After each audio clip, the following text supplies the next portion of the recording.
The Baba Ghoulie Show is brought to you by OTR Halloween Holidays.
We don't want to buy no lino, no nothing.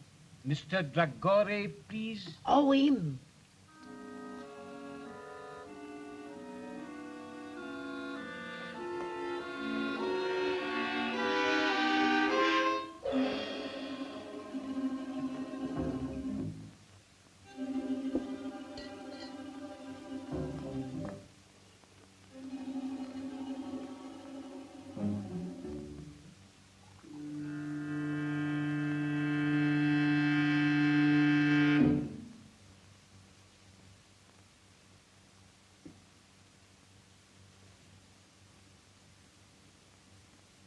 No sound, please.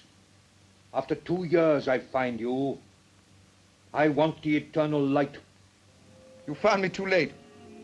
It's no longer mine.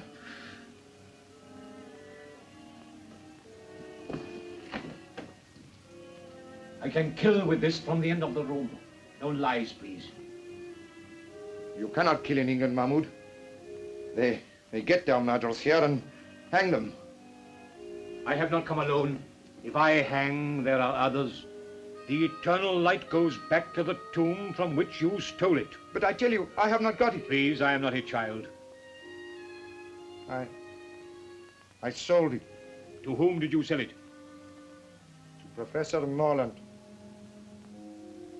That robber of the dead. Has he sold it? He did not buy to sell. What then? Like you, Mahmoud. He believes. Believes? He believes that the eternal light will open for him the gates of paradise? Even so, he gave the best part of his fortune for it. And very soon he will know whether or not he was right. What do you mean? Professor Morland is dying. Then you think it will be buried with him? I'm sure of it. We have only got to wait until he is dead.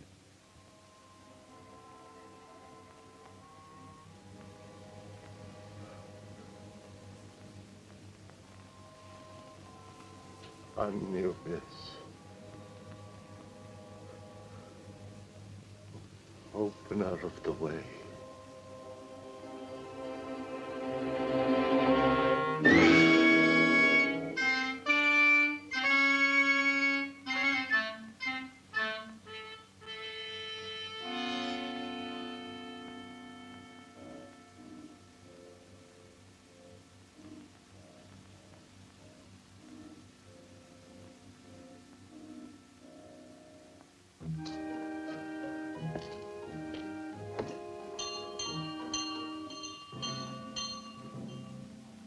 What's that?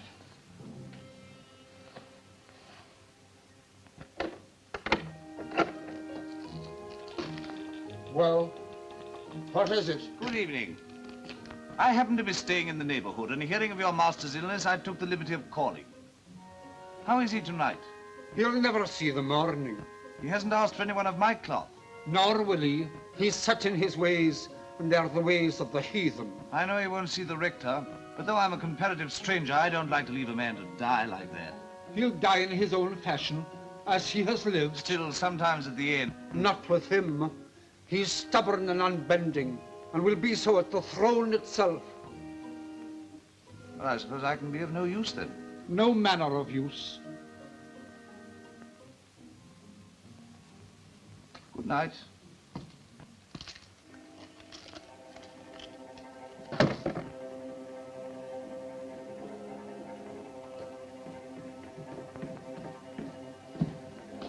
He's asking for you. Where can I find Mr. Brown?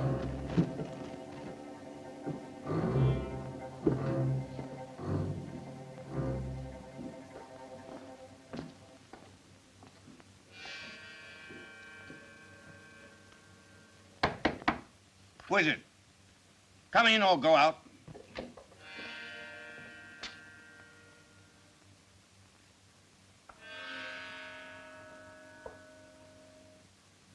You'll have to go up soon if you want to see him again.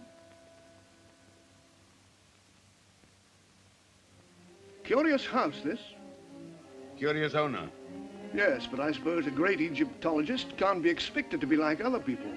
Well, he'll be like a great many other people soon. That's not a very sympathetic thing to say. Well, I'm not a sympathetic man. Want a drink? That's, across the hall, isn't it? I dare say. Thanks.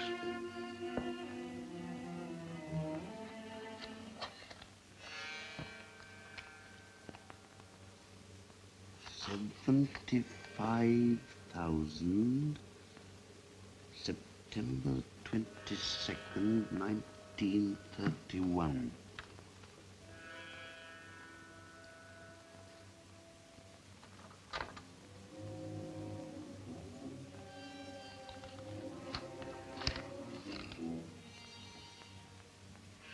Daily Journal.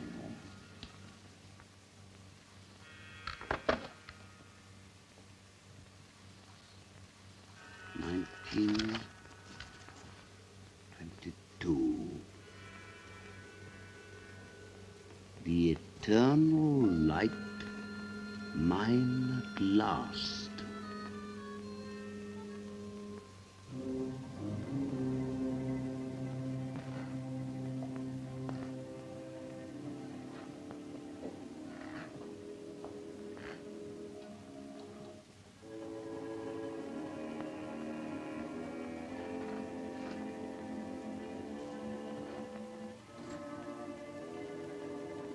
What's he there? I'm here. Is the door shut? It is. No listeners. None. The curtains. They are drawn. Come nearer.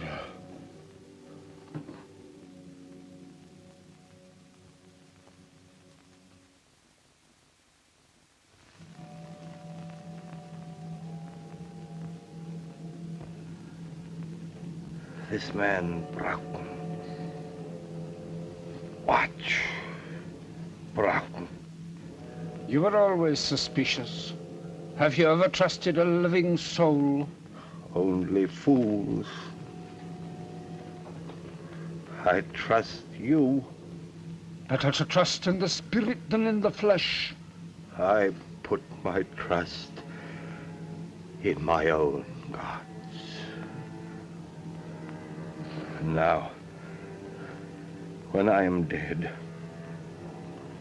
my funeral, you will bury me at dusk in the clothes I told you. You will place the figure of Anubis at the west of the inner chamber. I will. And on the night of the full moon, at the first hour, I will make my offering of the eternal light to Anubis, opener of the ways. If I have done well in his sight, those fingers will close over the jewel, and he will open to me the gates of immortality. The hand of a heathen image will now come to life. Ah, the bandage. The bandage.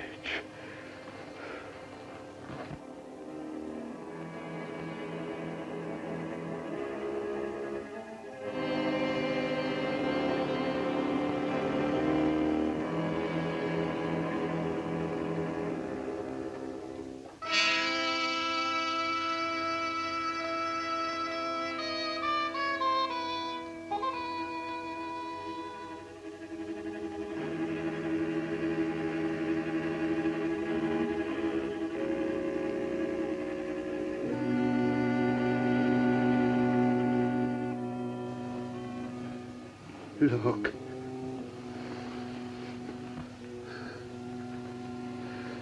This is the eternal light. It must rest in my hand. A man will now find peace who robs his heirs. Bandage my hand. The eternal light must lie with me in the tomb. You're afraid of me? I'm afraid for you. If this should leave me, then you'll have reason to fear.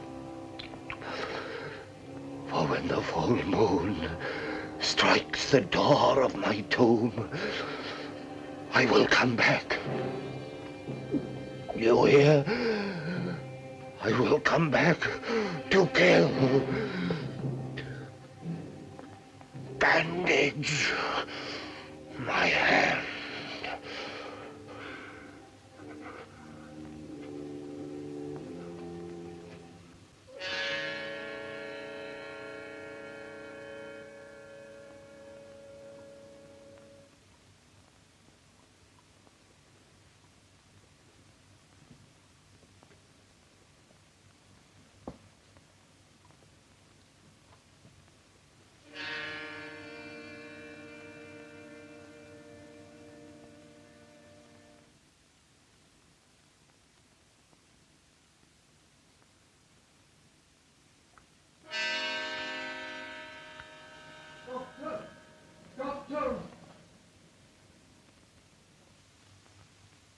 Doctor!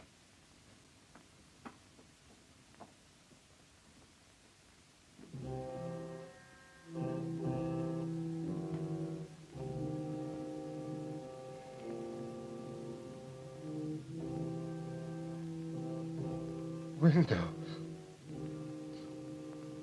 Open. Oh.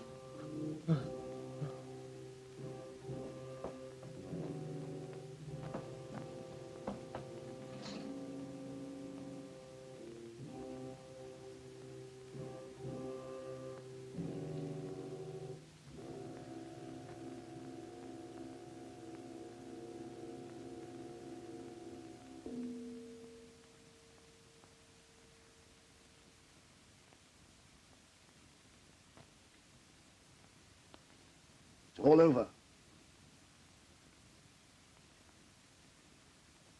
Make out a certificate. Heart failure. What was the idea of bandaging his hand like that? I cannot say. He had many a queer fancy. I'll be round in the morning to sign the certificate.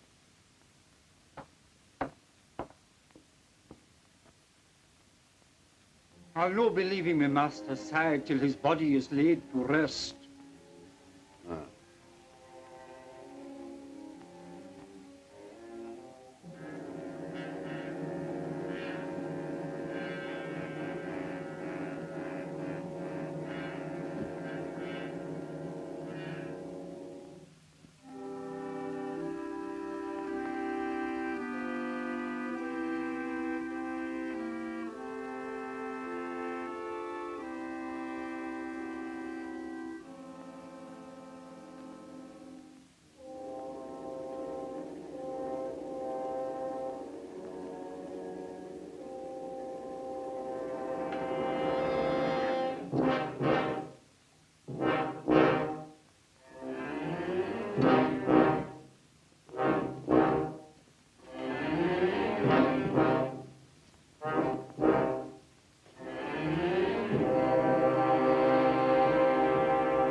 Where are you going?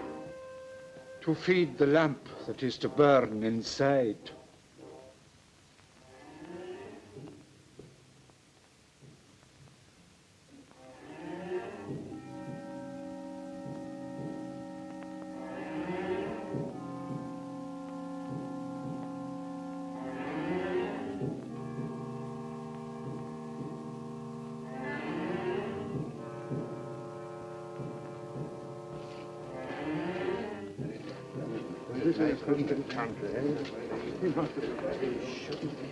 It's all wrong. It's a disgraceful devil.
Wait!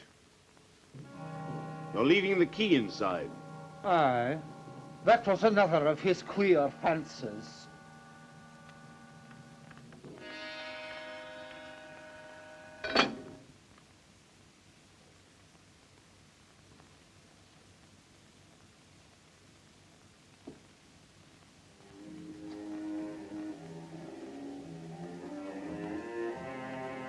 When your master died, Lang, I believe him to have been possessed of a jewel of great value. Do you know anything about it? Nothing. I advise you to be very careful, Lang. I have a careful nature. You may be putting yourself perilously near dishonesty. I've seen men nearer.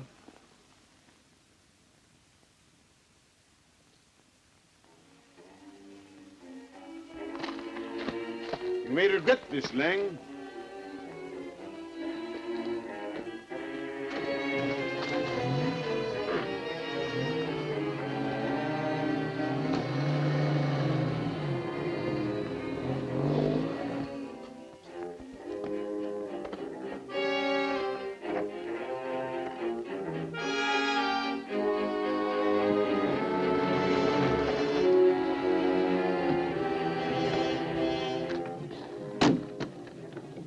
Davis, I want you to stay here and watch that man with the club foot. I'm not a detective, Mr. Broughton. One more word from you, Davis, and you're out of work. I have reason to believe that he has stolen a valuable piece of property. He may make an effort to get rid of it.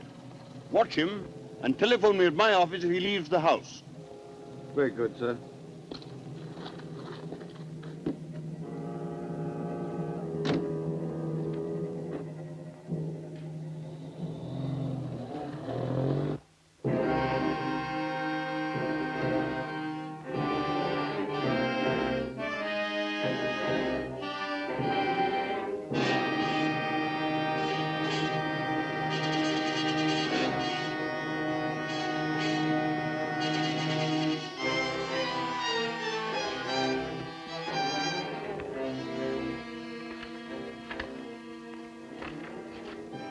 Pardon.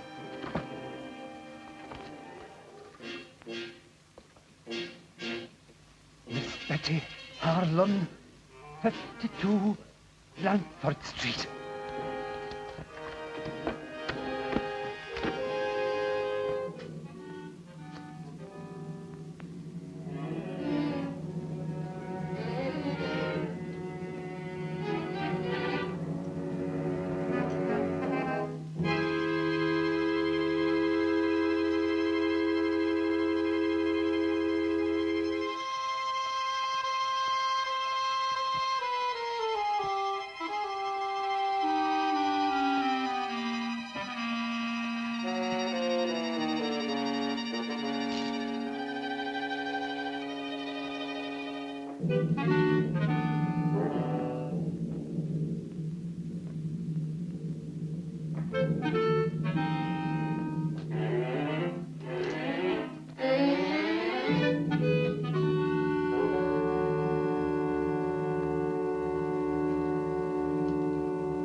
Carry up!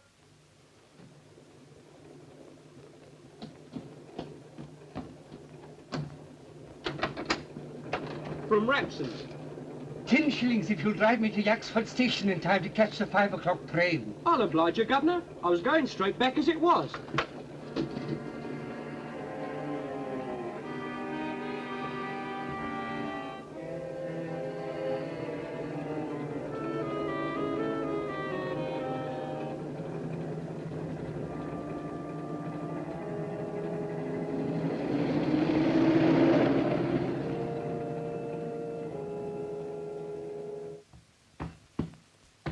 That's a very old carpet, Mr. Morland. I should be glad if you will not kick it to pieces. I'm sorry.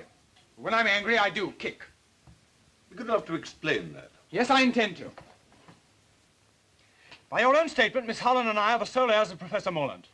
We were informed neither of his death nor of his funeral. Your uncle died and was buried in a certain way according to his wishes, which need I go on? Almost his last words were a threat to return from the dead. In my opinion, he was mad. Well, that may be so. But Miss Holland and I should have been consulted. But I understood that you and Miss Harlan were not on speaking terms. Well, what of that? You expect quiet at a funeral, don't you? Yes, I also expect it in my office. I'm very sorry, but after all, this means a good deal to both of us. My uncle was worth about $4,000 a year. Well, he isn't now. What do you mean by that? He spent a good deal, you know. It may surprise you to know that some time ago he drew a cheque for £75,000. What for? I don't know. You don't know? You were in charge of all his affairs and you don't know? That's what I said. And I advise you to look after the tone of your voice.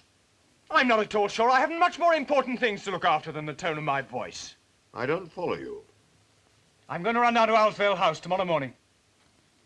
Yes, well, I don't think you realize the conditions that you'll find there. No, that's why I propose to go. You won't like it. You'll be most uncomfortable. You don't advise me to go? I think you'll be making a very big mistake. Then I'll go. Oh, by the way, does Miss Harlan know anything about this will business? No doubt she will have received a letter from me by now. Do you know Miss Harlan? No. I propose to give myself the pleasure of calling upon her this evening. Hello. Oh, it's you, Davies. Wait a minute. I have a visitor here, but I think he's just going. Thank you very much. If you're going to see Miss Harlan tonight, I shall be there myself. No doubt you will succeed in making a painful interview intolerable. Good afternoon. Your manner must help your practice a great deal.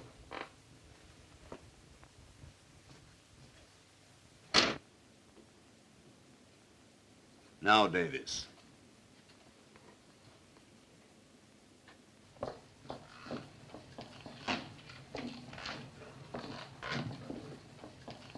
Can you direct me to Blandford Street, please? Follow the tram lines close on a mile and then turn right at the church. I'm obliged to you.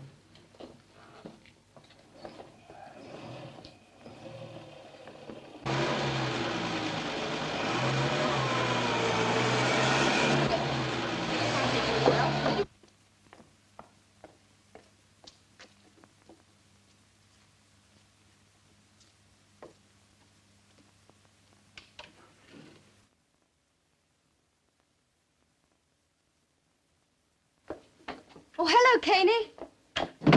Ooh.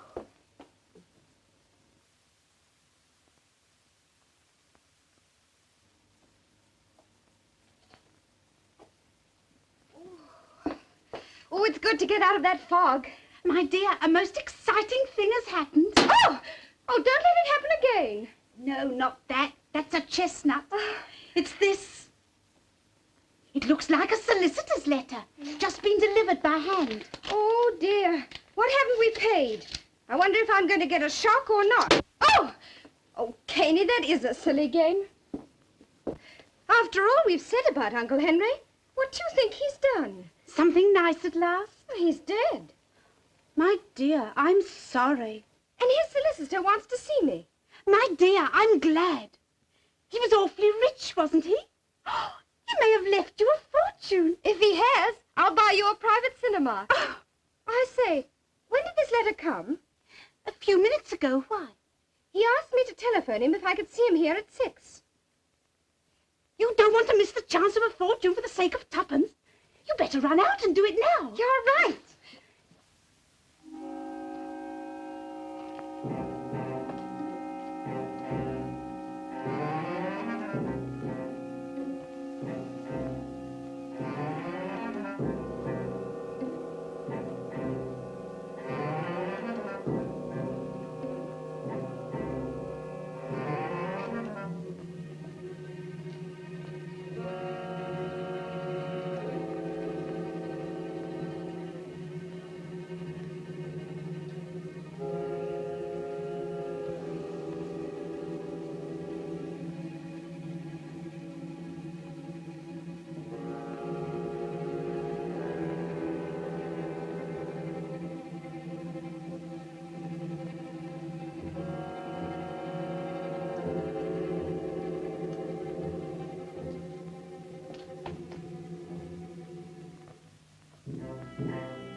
Miss Harlan. Yes?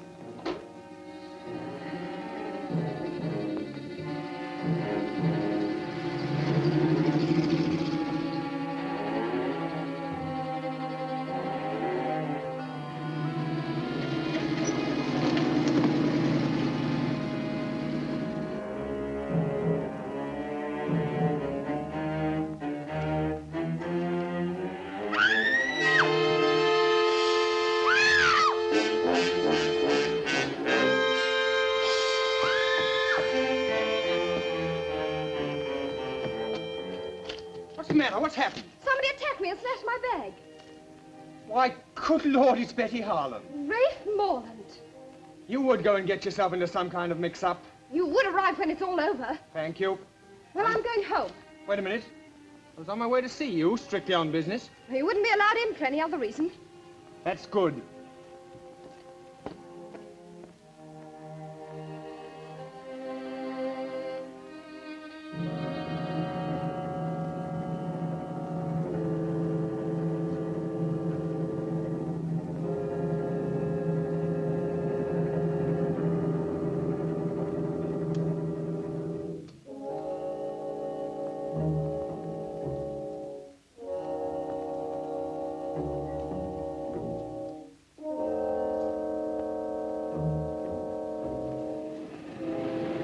Taxi. Cunningham Garage, as quickly as possible.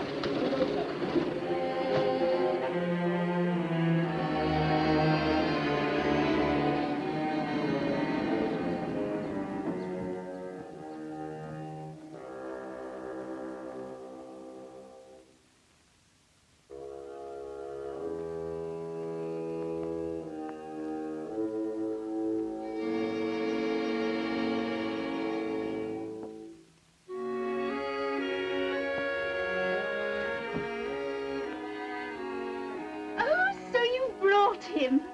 Dear Mr. Broughton, we're delighted to see you. No, it isn't Mr. Broughton. It's my cousin, Rafe Morland. Dear Mr. Morland, we're delighted to see you. Wrong again. We don't like him very much. Oh, don't we? I didn't realize. Well, our two families are not on speaking terms. Oh, dear. As far as I can make out, it was started by my late uncle as a Christmas joke. Won't you sit down? Thank you. But now he's dead. The trouble's all over. I'm not sure. It hasn't just begun. Where's Mr. Broughton? Oh, he won't come because I didn't telephone. I nearly got throttled instead. Betty! There was a man with a limp. He pushed a note into my hand. I just put it in my bag when somebody snatched the whole affair. What was in it? There's something of value at Owl's Vale. Others are after it, so come. And Broughton was doing everything he knew to keep me away from there. There's a fox in the cover somewhere. Goodbye. Oh, why goodbye? I'm going down there right away. I'll let you know what happens. You're wrong. I'll let myself know. If you go, I go too. You can't do that. Alone in a house with a man you're not even on speaking terms with? Oh, don't be so absurd. It's not as if I even liked him. Oh, if another woman was going, perhaps. I suppose that means you want to come too. Well, obviously, it's my duty. And suppose I object? I'm not so broke I can't hire a car. Oh, all right, you win, but for goodness sake, hurry.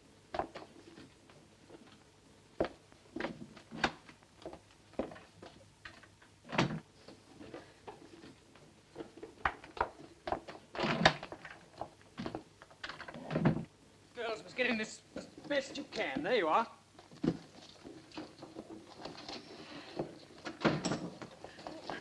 You first. No, you. Hurry up. Oh, this is an unspeakable car. There's no room for my leg. All right, come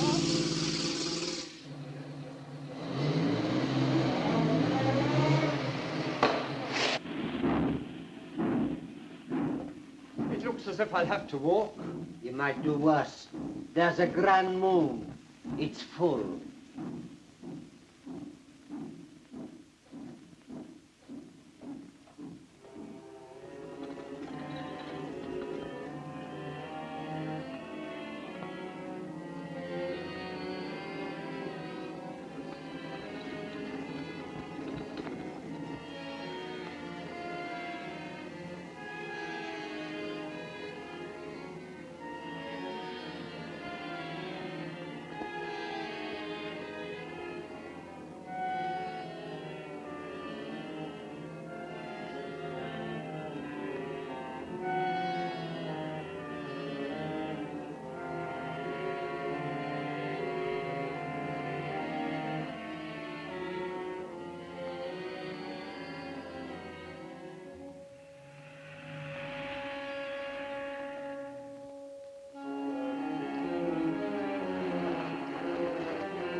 I'll see if there's a name on this gate.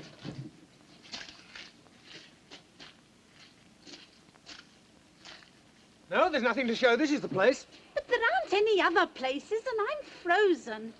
Well, it's no use going to the wrong place. Wait a minute, here's someone on a bike. Hi there, Cocky. Wait a minute. Oh, hello. I'm awfully sorry. I didn't see you were a parson. Oh, that's all right. Any trouble? Oh, no, no. We just want to get to Owlsvale House. Well, this is it. As a matter of fact, I'm calling there myself. Well, did you know my uncle, Professor Morland? Oh, slightly. Perhaps I ought to introduce myself. My name's Hartley, Nigel Hartley. I'm down at Raveley. The vicar's ill. How do you do? I'm Rafe Morland. This is Miss Holland. We're the heirs of Couldn't the old... we have the rest of the introduction indoors? Yes, yes, of course. You must be cold. All right, straight down this drive. You go along, I'll follow. All right.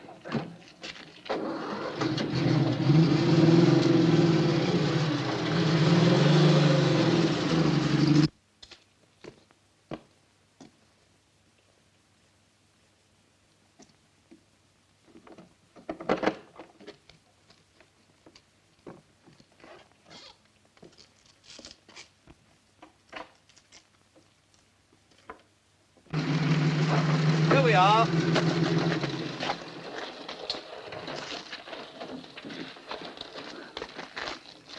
Car will be all right here.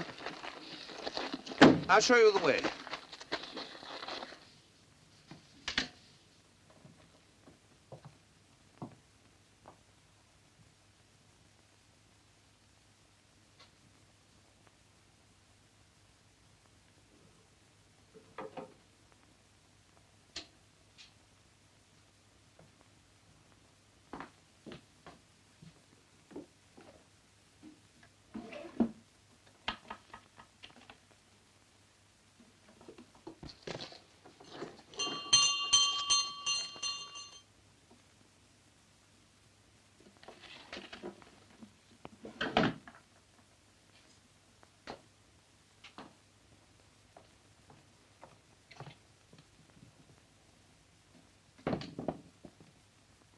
What a horrible house.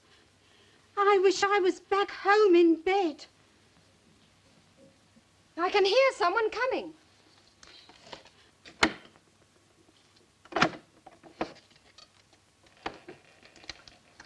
Ah. Well, don't stand about. Come inside.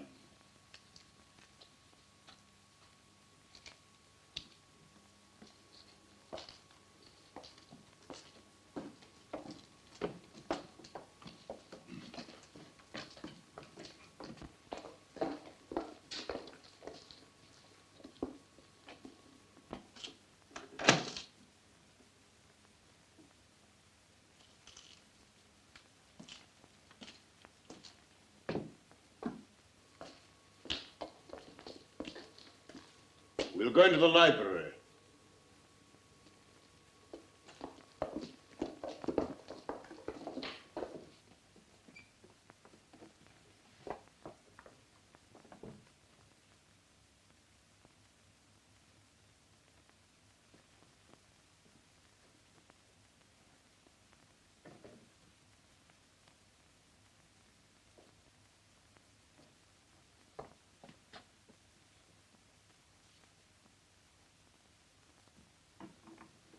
I may be old-fashioned, but I feel awkward when I'm not introduced to people.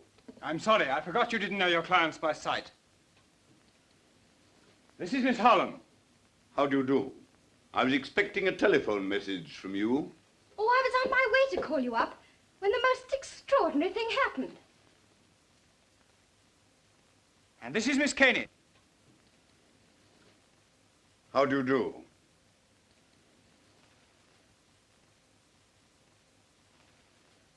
You're a surprise, Broughton. I have a great deal of business to clear up down here. This house has needed a woman for about 25 years. Oh, no, I've blinded myself. You haven't wasted much time in getting here, Mr. Morland. No, just a little too much, perhaps. Whatever do you mean? Really, you're the rudest man alive. Oh, pretty pussy. How horrible. It's stuffed. I dare say you know your own business best, but why you should want to bring a parson... A pure accident. We met at the gates. So naturally you brought him in. Broughton, I can stand a certain amount, but no more. Ah, come, don't let's make a battle of it.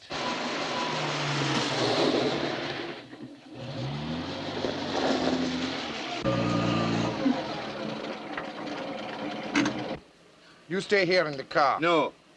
I shall be among the trees, watching.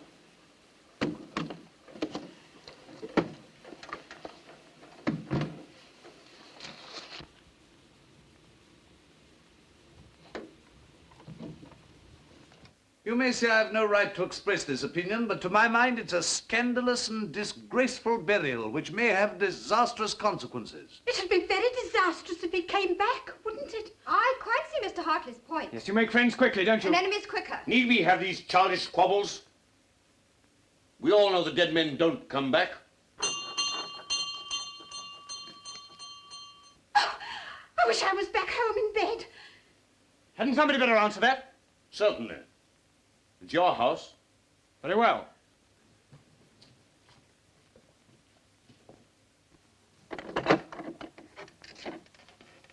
I'm sorry to disturb you, but I was an intimate friend of Professor Mullen. Well, you'd better come in. We seem to be giving a party. Oh.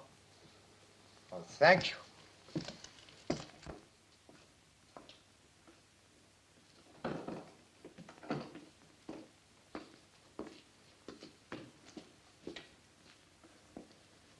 My name is Aga Ben Dragore. An Egyptian. An Arab.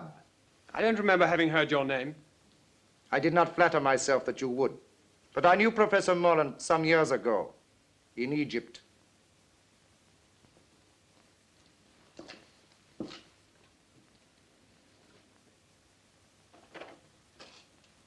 I heard of his death and of his burial in my own faith. And I hoped, as I'm leaving England tomorrow, that I might be allowed to visit his tomb. I must protest against anything of the sort. Why shouldn't the poor man look at his friend's tomb? I don't mind him going. I can't believe that you'd willingly encourage paganism. The Egyptians were not pagans, sir. As no doubt you know, Miss... Caney, I think you're all being very unkind to Mr. Dragore. I don't think you people realize quite how far Morland's queer ideas took him. He even believed that after his death at a certain hour, the image of Anubis would come to life in his tomb and receive his soul. It's horrible. Well, I can't see that it matters. After all, if that sort of mumbo-jumbo gave him any comfort, It matters a great deal. If my suggestion is likely to hurt anyone's feelings, please forget it. Oh, I think that's very sweet of you, Mr. Dragore. Oh, your sympathy is more than charming. Well, what about a cup of coffee after your cold drive? I dare say we should find some in the kitchen. May I offer my services as pantryman? Quite sweet of you. Come, Mr. Dragore. For sheer speed. She'll not let him out of her sight for a moment now. Perhaps that's just as well. Come along, Betty. How about making a fire in the library? Yes. I'm sorry there should be this sort of atmosphere. After all, we're only ships that pass in the night.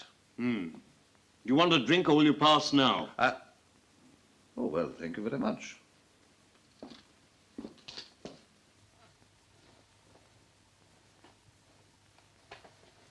There you are.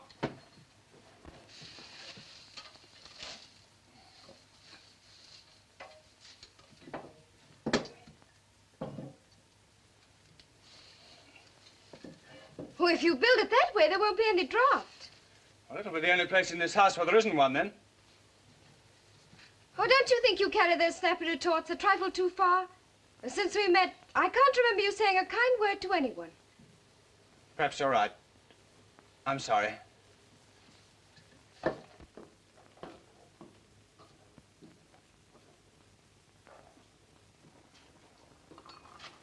Six cups. That's just 4 too many. Eh? Tell me about Egypt. Have you ever seen a sheik? I am one. What?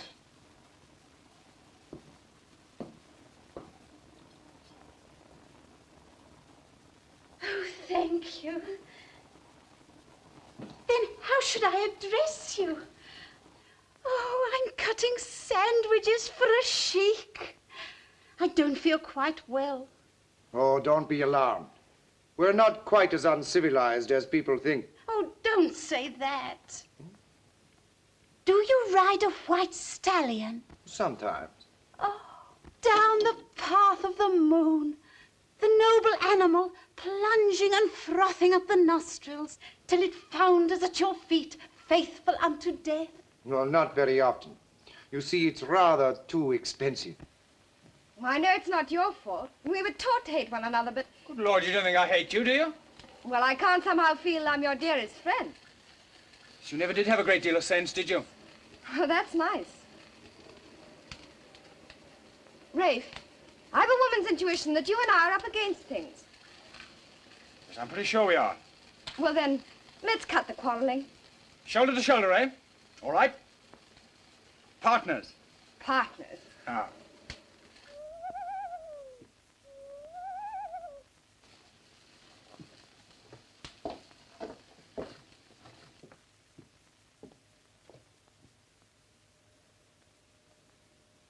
Oh, what a wonderful night.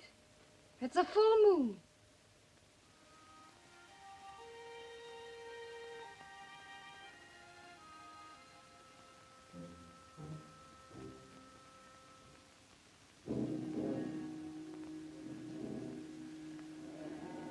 Scared of a dead man in his tomb?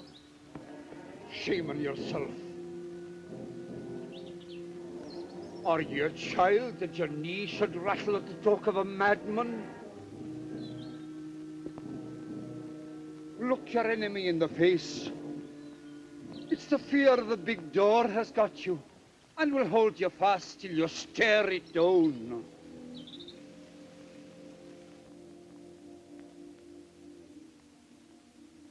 Do dead men walk? I'm no thinking a dead man will cross my path tonight.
dreaming.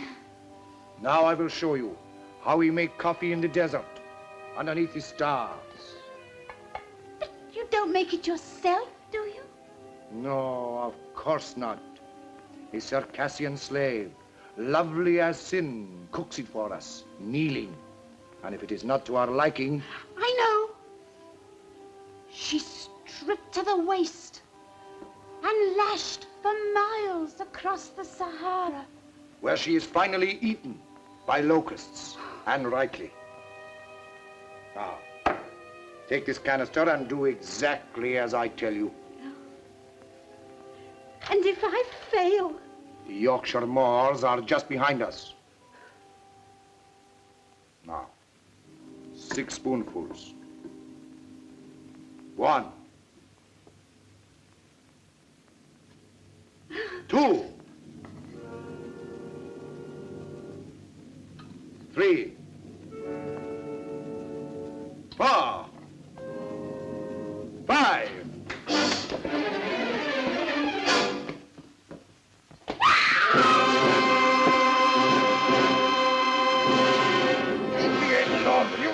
Get your arms away from me. What's the matter with you? Are you mad, eh?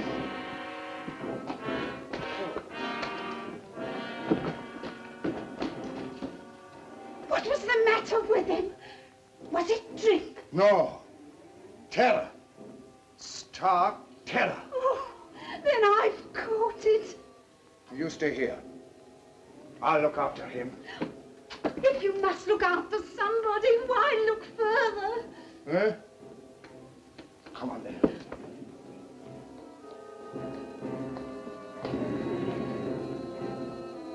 Rafe! That limp, I'd swear to it anywhere.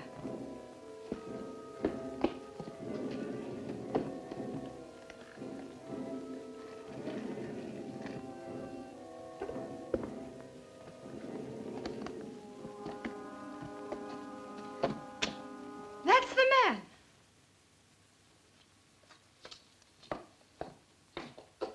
Look here, did you give a note to this young Gather up your things and get out of here.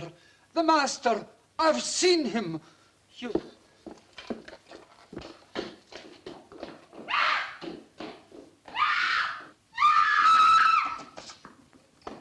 Who screamed? I did.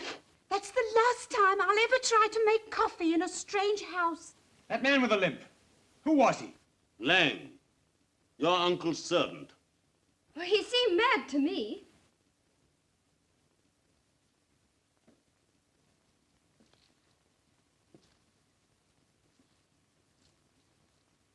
Yes, and probably dangerous. You others had better go into the library. I'll have a word with him. Yes, come along. Mr. Broughton understands the man.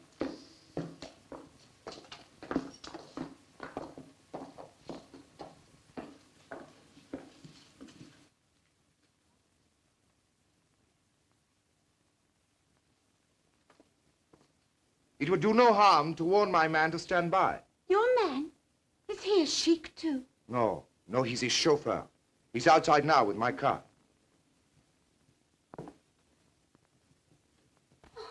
You're not leaving us, are you? My dear lady.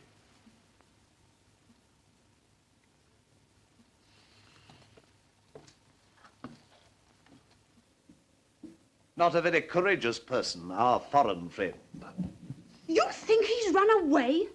Absurd. I'd like to see you riding your bicycle with a Circassian slave, lovely as sin, across the handlebars. What on earth are you talking about? Now listen, good people. Good people? Don't you think perhaps we're allowing this thing to get on our nerves? Don't you think perhaps if we took a grip on our self-control... Now listen, good parson. This is our show and our nerves are probably just as good as the next man's. So keep that sort of talk for your pulpit. Ray! Oh, well, of course, I've no wish to interfere where I'm not wanted. Then don't.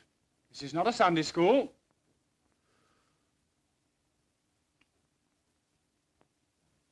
After that, I think I can say good night. As you please.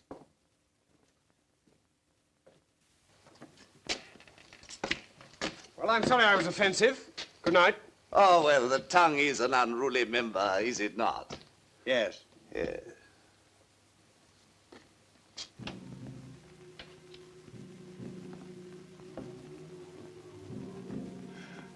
I was tempted.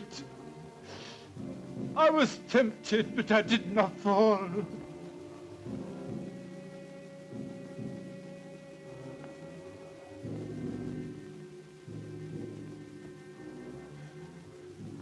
I did not fall. The thing's safe. I swear it. When you told me you'd come back from the grave, how could I believe you? I never knew such things could be.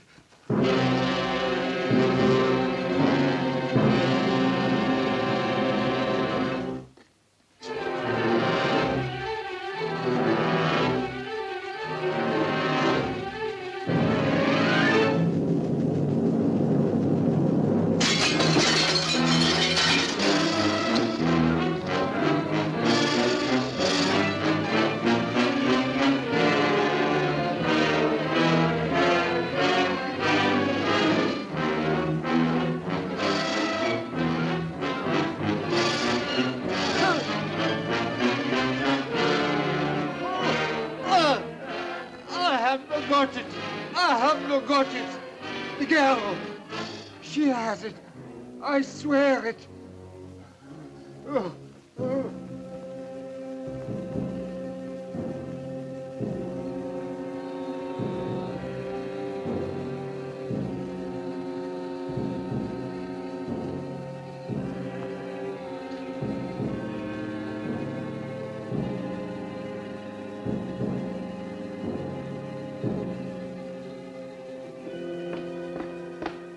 What's the matter with you? You look as if you'd seen a ghost. I have. I saw Morland as plainly as I see you. I'm going to mix myself a drink.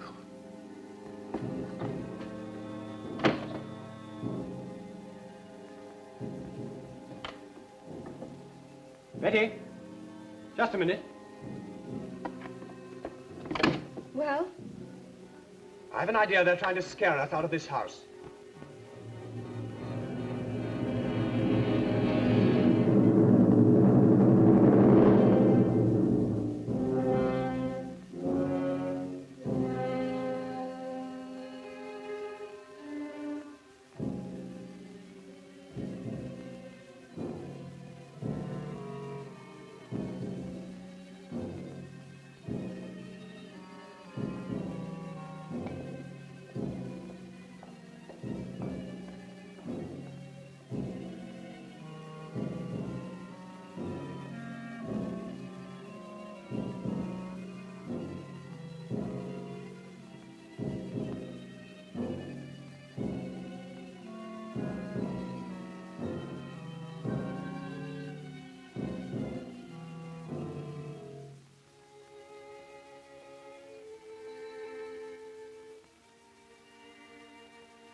There's no use blinding ourselves to the facts.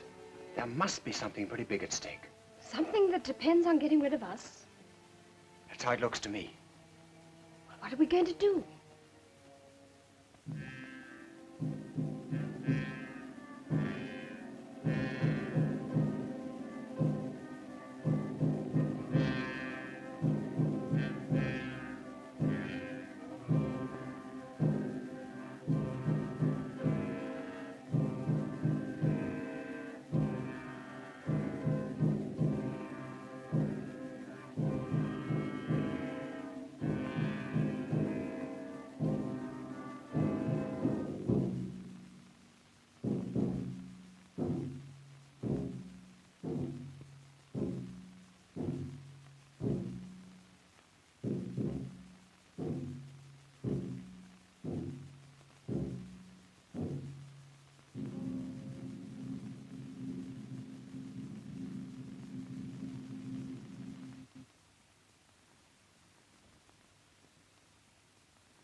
Who's there?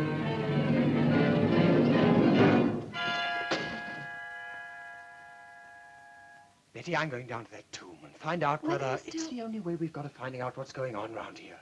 Well, I don't want to be left here alone. Can I come too? There's nothing wrong with your nerve. Come on.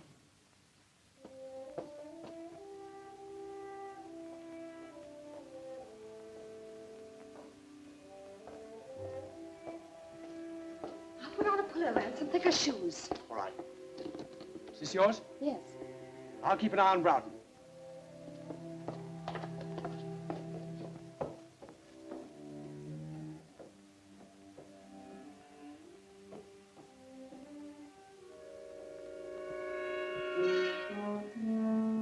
Well, I think you've every chance of seeing things if you lower Scotch at that pace.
Mr. Gregori! Mr. Gregori! Mr. Gregori! Mr. Gregori! Oh, there you are. Oh, Mr. Gregori, I'll come up to you. Wait. I'll come down.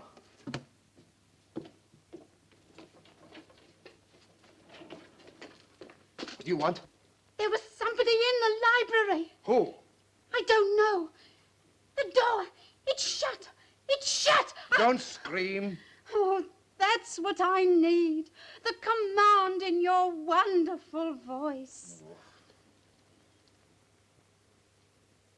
Come with me.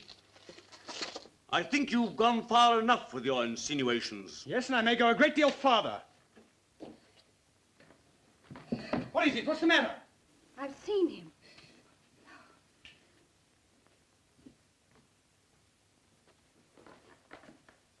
Now perhaps you'll believe what I told you. Get me a glass of water quickly, will you?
Thanks.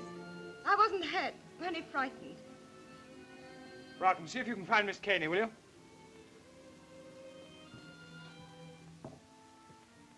It's wonderful to be with a man who isn't afraid. I am afraid.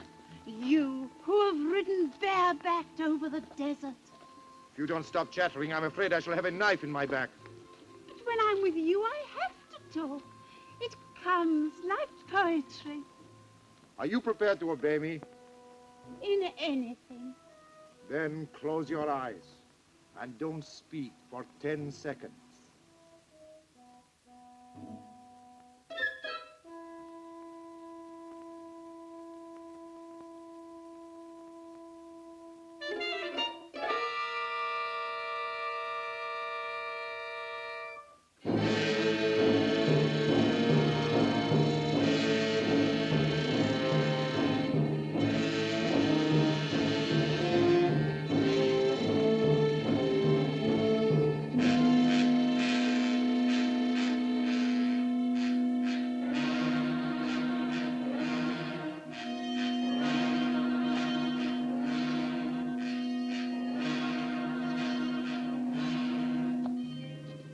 We all panic sometimes. I felt his hands on me. That's why I know it was no ghost.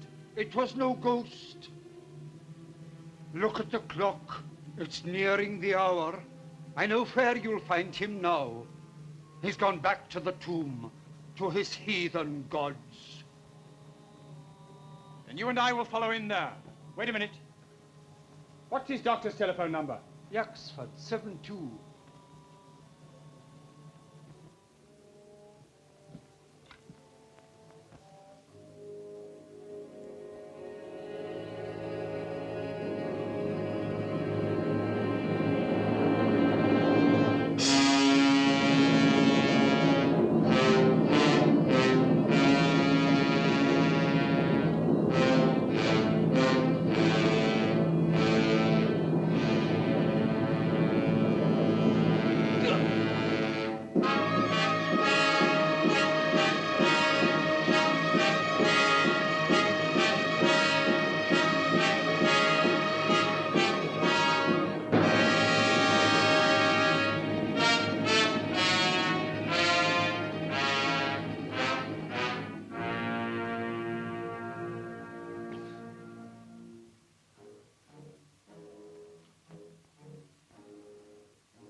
Look, the door's open and there's a light.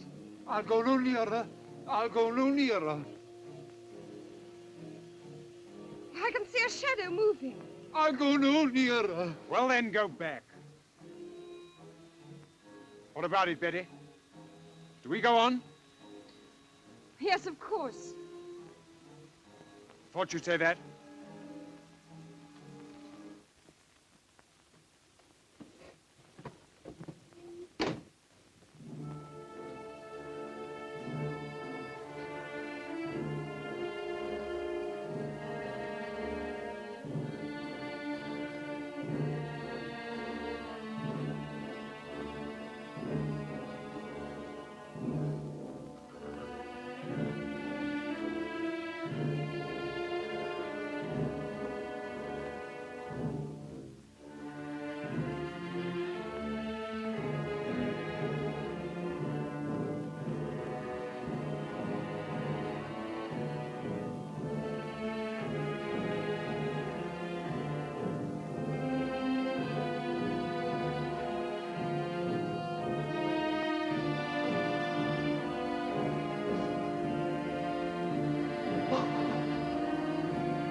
Hartley!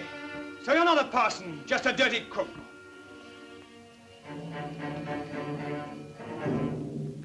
You'd better get out of my way. You're handy. So that's how it was done. I wouldn't come any nearer. I don't have to.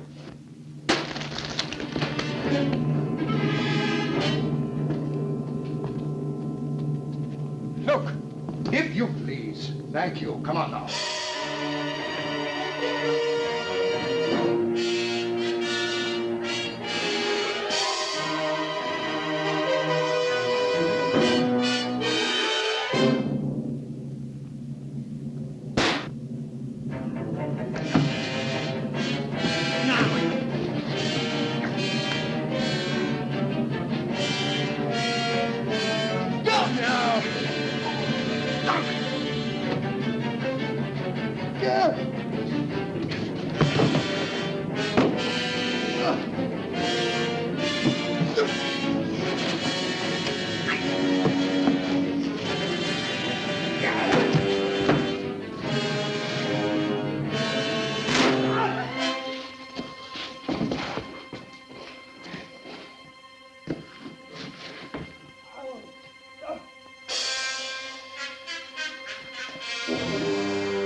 No, it's nothing. Come and sit down. Where's the key? He threw it away.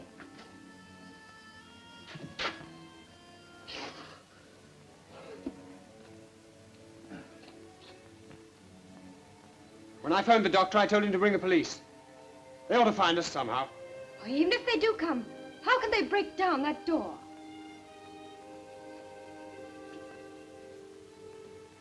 They'll find a way.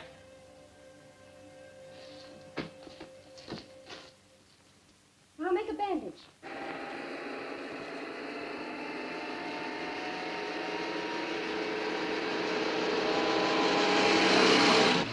The doctor in charge didn't understand the case. I'm afraid of catalepsy. Meaning? Morlant was buried alive. Oh, Mr. Dragore, what were those shots? Out of my way. Where are the others? Leave me alone! Oh.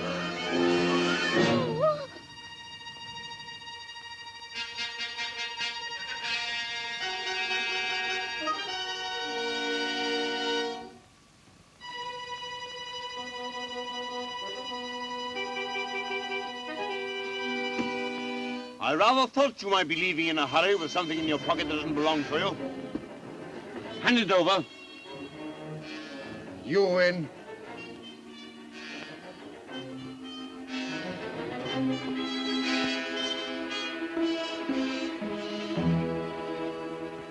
That woman! There she is! Come now. Oh, you put up your gun, you fool! I tell you, she's got it! Come on, then.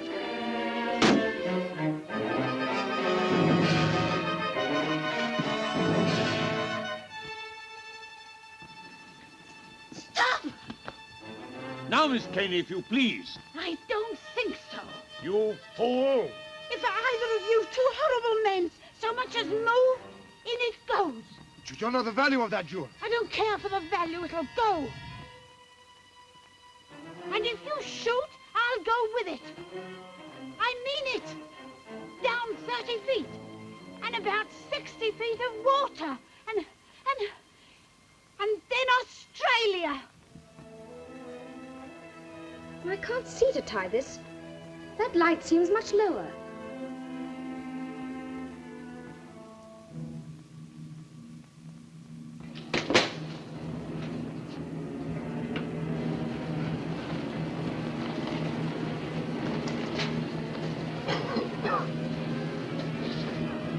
Hartley! Quick, come on, get out, get him out of here. Right. The door! The door! It's shut! The flames! They mustn't reach the door!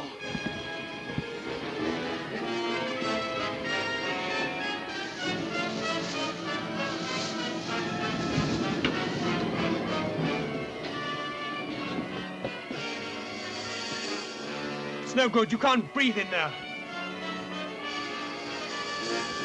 The cartridge! It's here! If only... If only... I've had enough of this, Miss Caney. Supposing I'm ready to shoot and take the risk. You'd be taking a bigger risk than you think. I'll take that gun, thank you. Now look here. That'll do. Now, what's the trouble? This. They're after it. All of them. It belongs. I'll carry her to the house.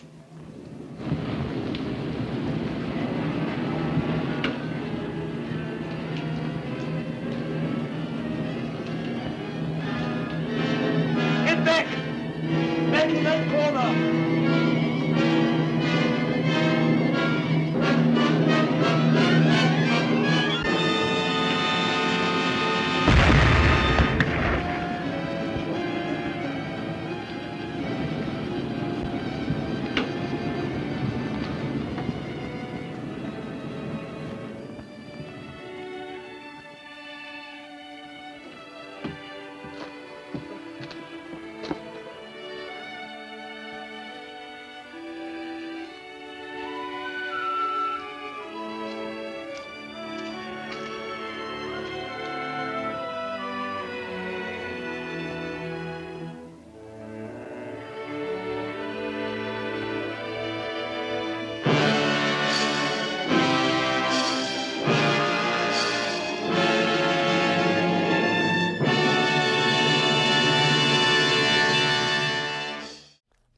It's intermission time at the Baba Ghoulie Show. Time to refresh yourself and visit our snack bar.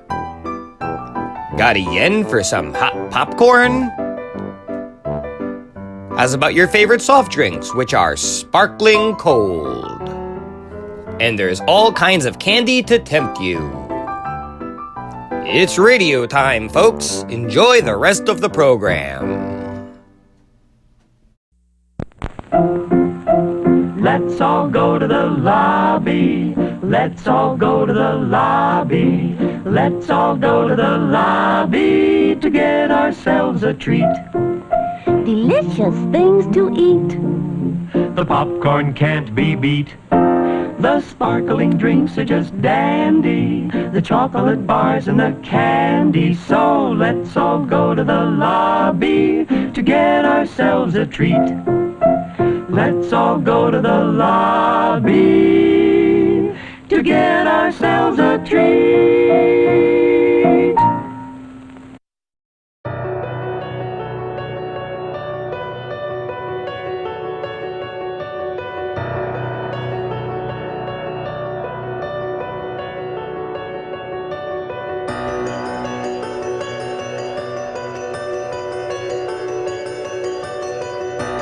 Hope you're enjoying today's radio program. When it's done, be sure to check out our channel over at Watchwaddle. Enjoy some tunes with a nice cold soda.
I thought you were not to bed.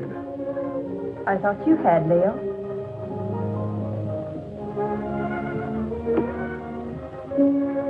Couldn't you sleep? No. My room is cold and damp. Only this hateful fog seems to be at home there. I told you this island was no place for you. My mother lived here. And died here. Violently. She lived here for your sake. Gail, I don't blame you for resenting me. I hadn't realized the name Leo Granger was still headline news. I never imagined that the press would revive the whole dirty mess again. It did. I shall remain isolated here for a long while. But that's no reason for you to stay buried on this forsaken island.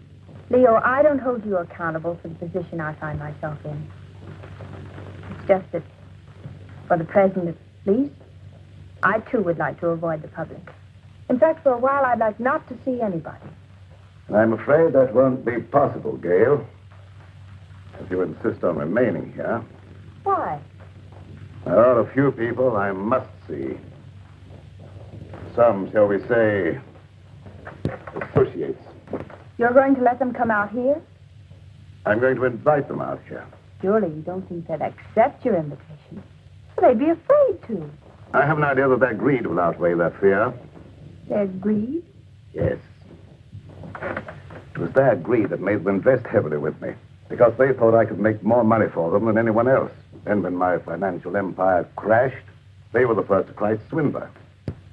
Now, if I can intimate to them that they will have a chance of sharing in that supposed loot, they'll respond to my invitation.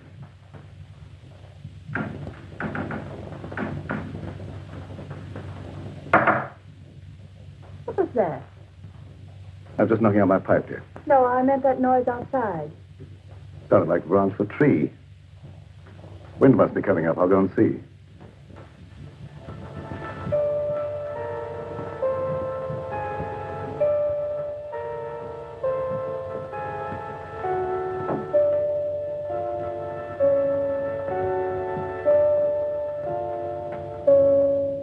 What is it, Doc? I thought you might put me up, Leo.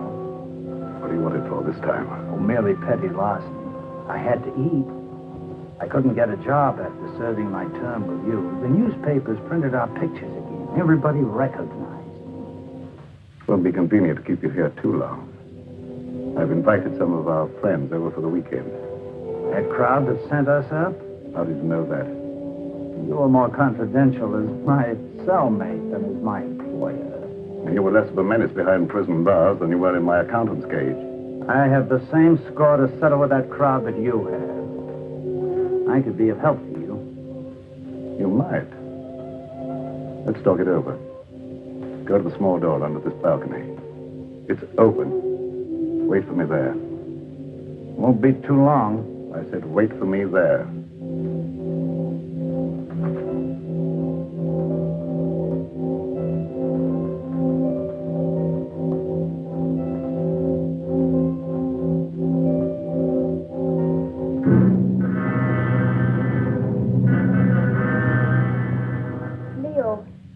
I've been thinking. I believe I've discovered why you failed in business. You surrounded yourself with the wrong people. I didn't surround myself with them. Sylvia Jordan did. How could she? Blackmail? Practically. As my secretary, she knew a lot about my private affairs, which gave her a certain amount of influence. Then when I married your mother instead of her, Sylvia became vitriolic. She sold me out to her friends, Richfield, Kavanaugh, a whole double-crossing gang that railroaded me. I wouldn't have cared if they'd stopped at that, but they didn't. One of them, maybe the whole group indirectly, was responsible for the death of your mother. Leo, what are you saying? Oh, the circumstances surrounding the murder of your mother was obviously prearranged. Isn't it logical, Gail, that this group, having put me safely away in prison, should come back here to learn from Karma the whereabouts of the fortune I was supposed to have sorted away? Failing, they struck her down fatally.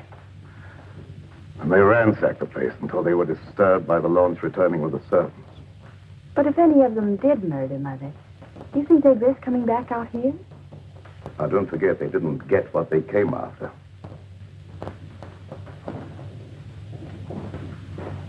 I tell you, they won't accept.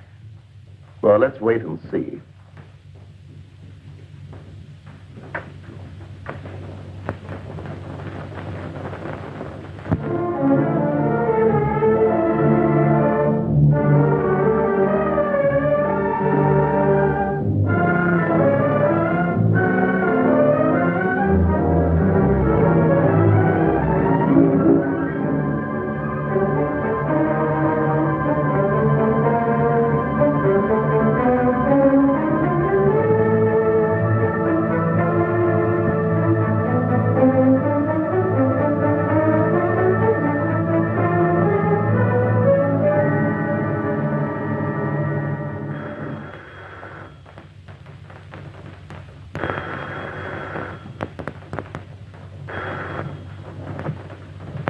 Bronson, Psychic Research Laboratory.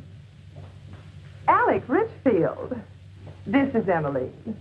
I was engrossed casting a horoscope. Otherwise, I would have known it was you wanting to contact me. You received an invitation? Wait a minute. Let me see. It's from Leo Granger, inviting you to a weekend at Fog Island. Just a minute. Furthermore, I can tell you the date. It's for the 16th. What? Well, of course my powers of divination haven't diminished. What do you make of it, Emily? Well, are you consulting me professionally as an astrologist or socially as a friend? Well, I thought as a good friend of old standing. In that case, I'd say Leo wanted something. Advice. As you may recall, he never went into any big ventures without first consulting me. Yes. And you never advised him without first asking John Cavanaugh what to tell him. Cavanaugh was very generous with me when I influenced Leo's transactions. Yes. And your influence paid you well. However, I'm curious to know what you think Leo's up to. Well, I, for one, am going out to Fog Island to find out. And you? I don't know yet. I haven't decided. Nevertheless, I'll probably see you out there amongst the others. And just who would the others be? Why, our own little crowd, of course. John Cavanaugh, Sylvia Jordan, and... Yes, that's right.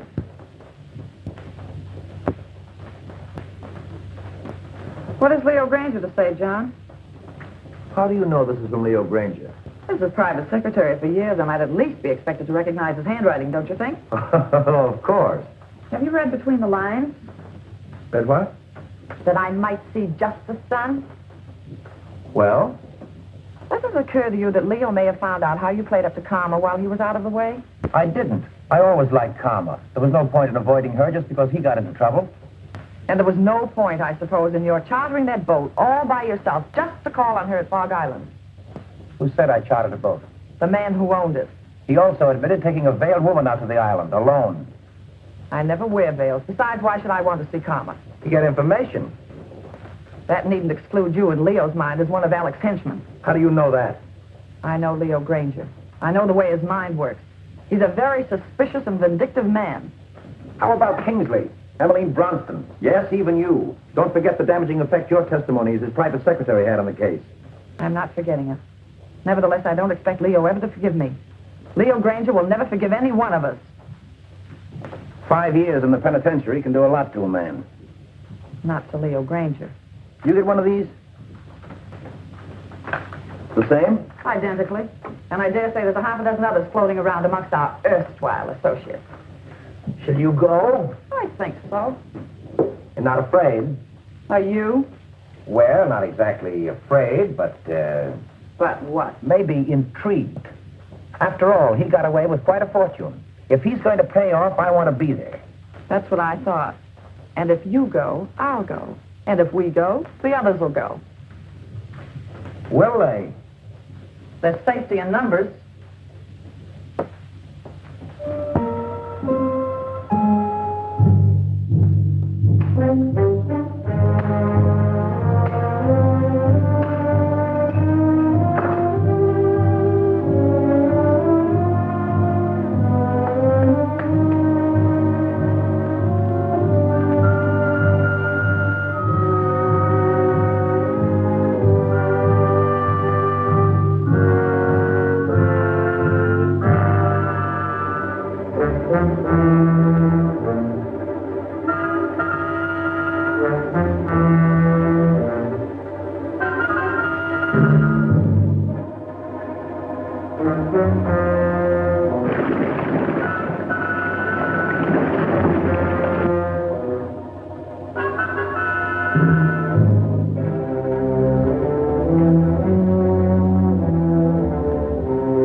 Sounds their voices, I'd say about 4 or 5. I can't tell through this fog.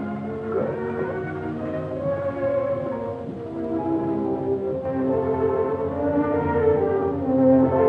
So, Allison. Yes, sir. The guests are here. Will you look after the luggage? Very well, sir.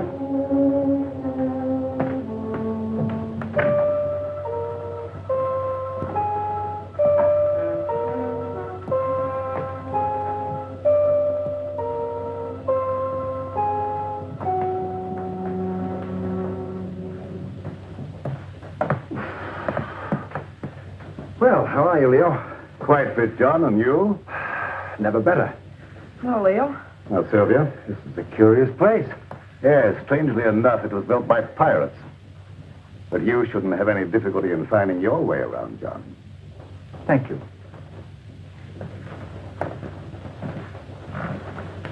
Nice to see you again, Sylvia, after all this time. Thanks, Leo.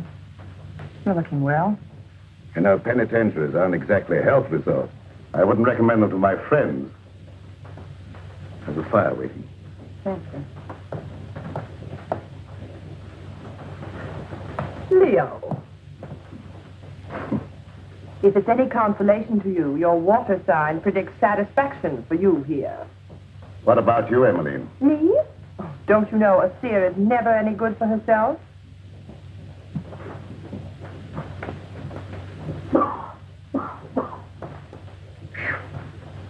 That's a climb.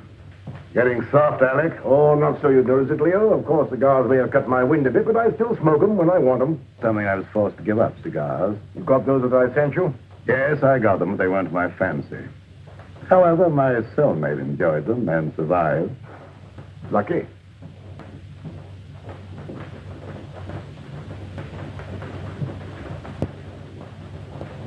Hello, Mr. Granger. I'm Jeff Kingsley, son of Jefferson Kingsley, to whom you sent an invitation.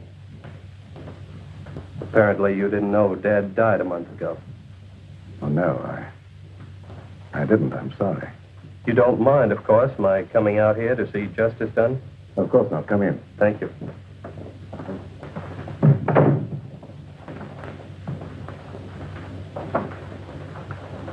Do you know all the others?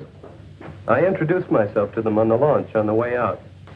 Yes, I know everyone, including your stepdaughter, although I don't know that she remembers me from college.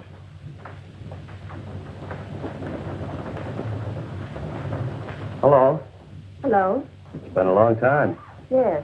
Surprised? Somewhat. Would you like me to explain? I don't think that's necessary. You're not very glad to see me, are you? Should I be? Maybe not. Would it bore you out any if I were to tell you I'm glad to see you? Thanks. I'm sure you're all wondering why I invited you here. So let's settle that question right now at the beginning. I invited you out here for, let me say, retribution. Now, retribution is an odd word. It can mean so many things.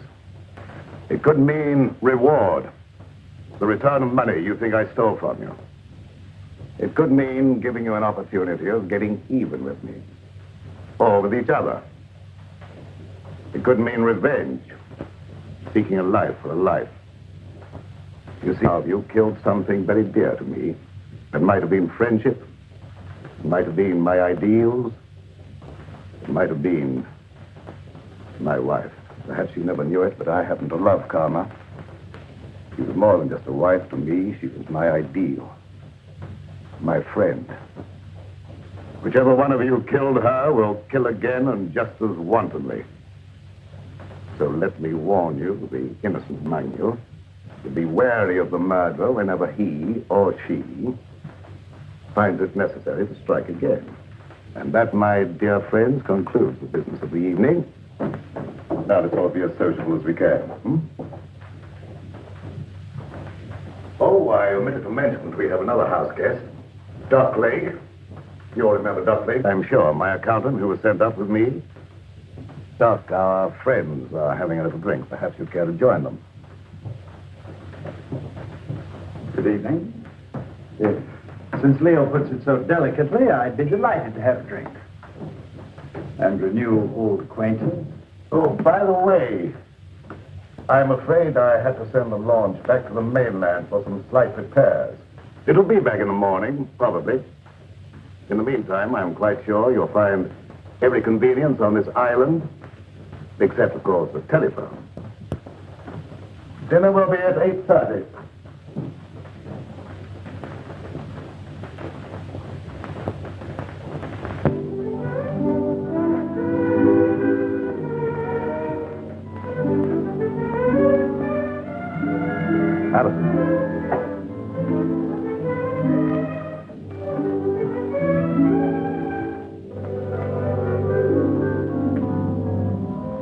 Many years ago, it was the custom of this household, when it was in the hands of pirates, to let a man eat his fill, then permit him to know his fate. I'm not so barbaric, of course. I'm merely following the old custom by giving each one of you a token favor, or clue, shall we say, to retribution.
Key? Perhaps it's the key to your happiness, my dear. Oh, Kingsley, there is a superstition that the gift of a knife will cut friendship.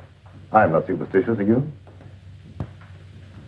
Not with this in my hand, I'm not. I think I'll retire. I have been used to very early hours these last few years.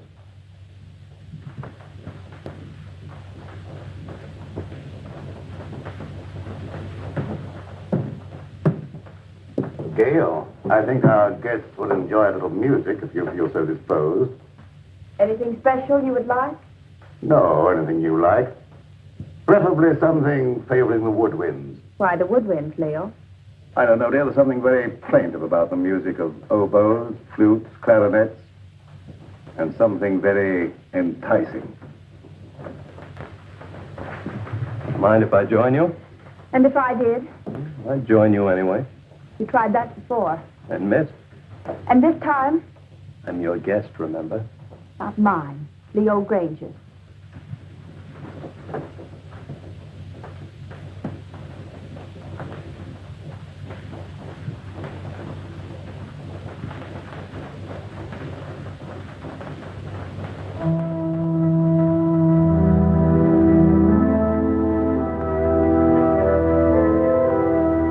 Telling me what this is all about. What is all about? This party or whatever it is. Don't you know? No. Then why did you come? I had my reasons. I'm sure of that. Good reasons. From your point of view? All of which means you're not going to tell me? That's right. Which also means you don't trust me? Right.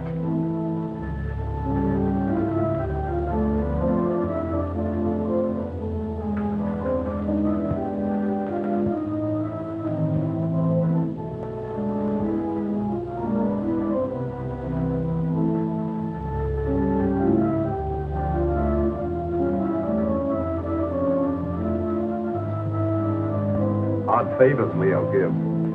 Or do you understand yours? Yours, Dr. Lake? I suspect Leo wants to keep track of you. Mine is really quite simple. Leo always said my pencils weren't practical. The eraser, of course, is one of Leo's little innuendos. I have a feeling Leo is not in his right mind. Have you felt that? You understand, I hope, that I've never actually practiced the profession of medicine. Nevertheless, that doesn't prevent you from hazarding a personal opinion. Not necessarily. But as a student of the occult, perhaps you could hazard an opinion. The sign, Pisces. Of course you know what his sign indicates. Two fishes swimming in opposite direction and with Jupiter in the ascendant. I should not like to predict what would happen. His health, never too sturdy, hasn't been aided by prolonged inactivity. I shouldn't like to hazard an opinion either. You know, Doctor, I think you and I have something in common. No? What's that, may I ask? We've both been in Leo's confidence. I, from an astral point of view, have been in his spiritual confidence. And you, from a business point of view, have been in his financial confidence. Oh. So, possibly by pooling our information, we might work more or less together to our mutual advantage. Clever of you to discern that.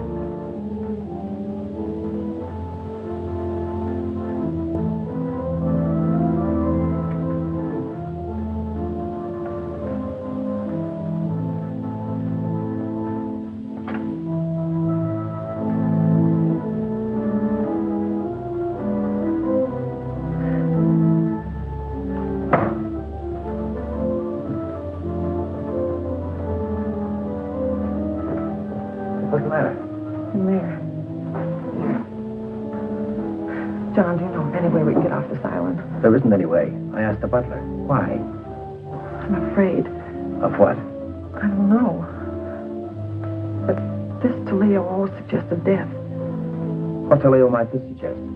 What is it? Multiplication tables, 2 times 2 and so on. It might be one of Leo's subtle warnings, insinuating you're not to attempt any more juggling of figures to your own satisfaction. But I get a feeling it goes deeper than that. Tables, skulls. Where'd Alec get it? Oh, I didn't see. He stuffed it in his pocket too fast. Alec knows something. I wonder what that key is to. What key? One Gale got. Why don't you find out? I will when I get a chance. Watch out for young Kingsley. I don't trust him. Suppose you watch out for young Kingsley. I will. I didn't know you played so well. Didn't you?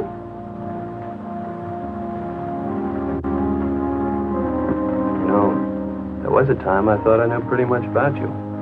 Did you? Remember the long walks in the rain? Horseback rides? Tennis? The time you beat me 6-3. The funny things you used to like. Your craving for red. Chocolate sundaes. Opals. They weren't your birthstones, were they? No, I thought not. They were always bringing you hard luck. Like the time we were going to the symphony together and you had on your new high-heeled red slippers. Your heel got caught in a grating. You know, it's a shame I couldn't get those nails to stay in. We went down the aisle together. You don't know how much trouble I had getting those tickets right in the third row just to show you off. Oh, I've still healed, by the way, but I don't suppose you have any use for it, would you? I haven't any use for any heel. No, I thought not. But will you ever forget our picnic down by the riverbank? With that great field of daisies behind us, the weeping willows? Remember how ecstatic you were about the weeping willows? You know, you haven't done what Leo asked you to. You mean the woodwind? Yes, have you forgotten? No.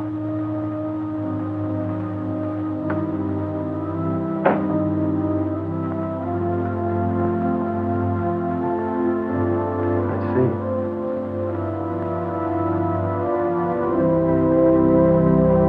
You weren't going to let me in on it, were you? In on what?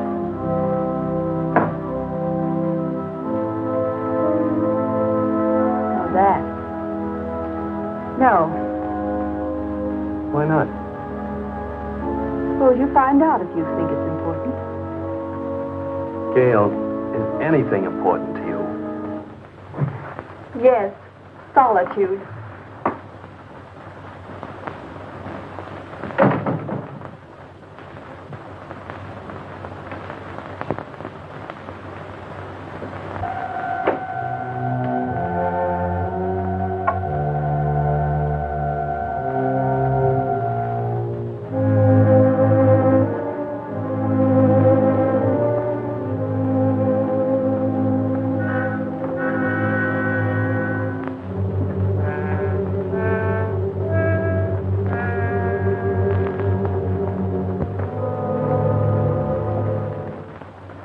For the look into the future. What do you say? You want me to cast horoscopes? Oh, no, nothing so individual. I meant something that would let us all in, like, a seance. Oh, a seance. Well, if you're all in accord, why don't you gather round the desk? Good.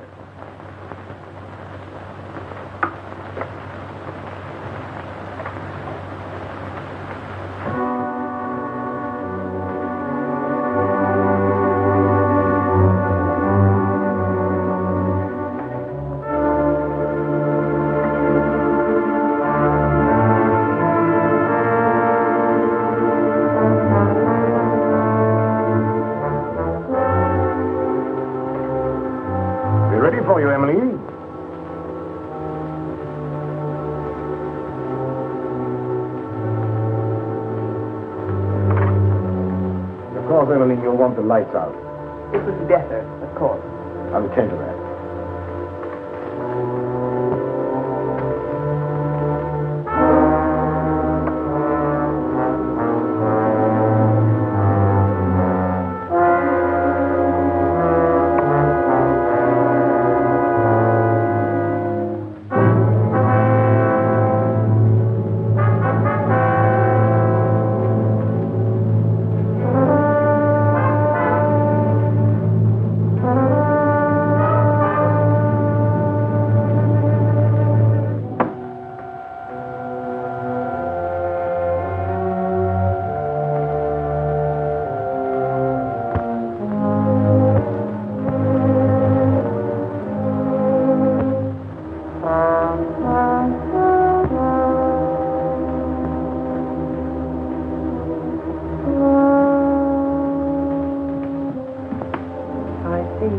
Burden on your soul. A heavy burden. So heavy it may submerge you. I don't know why it is, but I feel as if water was coming up over me. I feel the sensation of drowning. Stop it, stop it. I don't want to hear any more. Very well, then.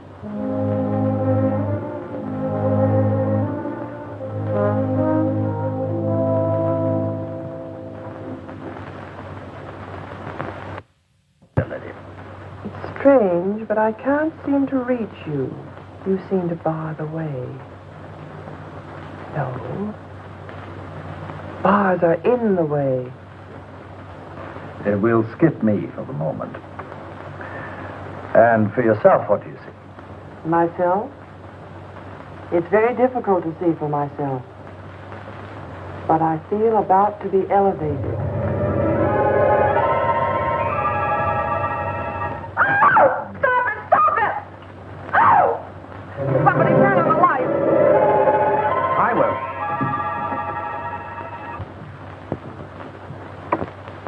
Neat trick, that. Mind telling me how you did it? It was no trick.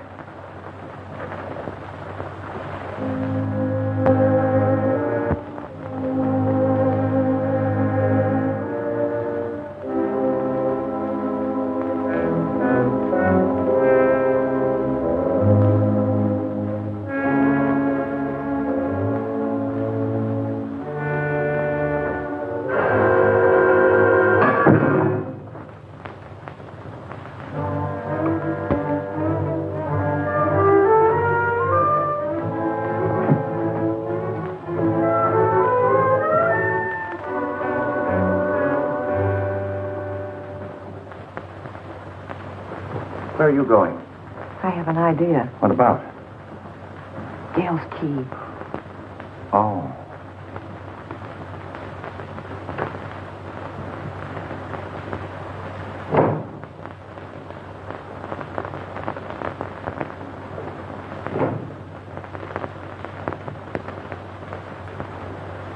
Seance over already, Emmeline? Yes, Alec, I'm rather tired tonight. Why don't you turn in? I think I will.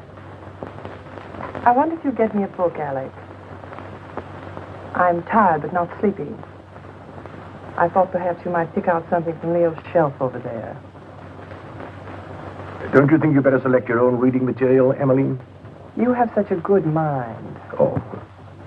Tut, tut.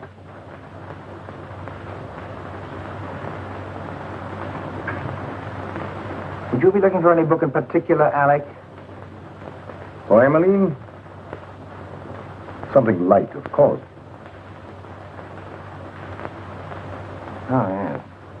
How about this? What is it? Crime and Punishment. Ideal.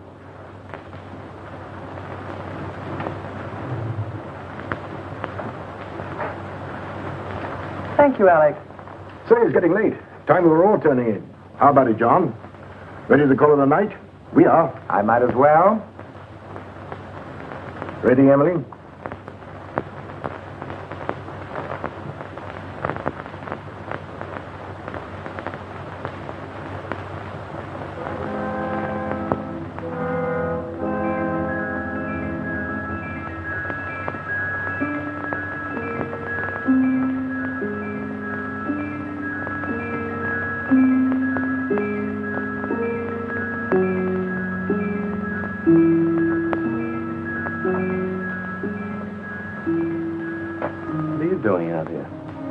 I might ask you the same question. Gets cold in this fog. The air's warm. Mind telling me what you're running away from? Am I running away? Of course. First from all your friends by coming out to this desolate spot to live, and now from everyone inside. What right have you to pry into my private affairs? Maybe I like you. You have a very peculiar way of showing it. Well, I'm a very peculiar person. Yes. Maybe I like you more than you realize. Really? I realize you're just a little girl in a lot of trouble. What trouble? That I mean to find out. Is that all you mean find out? No, but that'll do for a starter. And after that? Gail, have I ever done anything to make you mistrust me?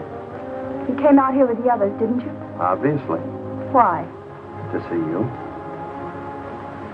I don't believe you. Gail, why don't you break down and be yourself? Why don't you let me help you? There's only one way you can help me, and that is to leave me alone. Now look here, young lady. Don't try my patience too far. You might as well know once and for all I have no intention of leaving you alone. Very well, then. I'll leave you alone.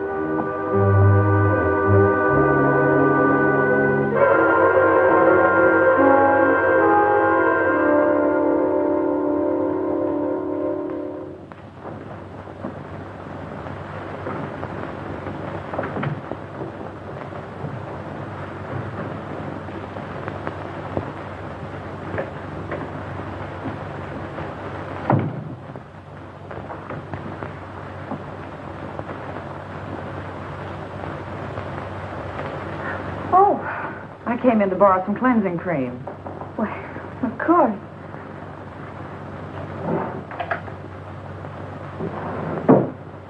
I'm not robbing you, am I? No, I seldom use it. Oh, but you should nightly, my dear. Too much bother. Nothing should be too much bother to protect your skin.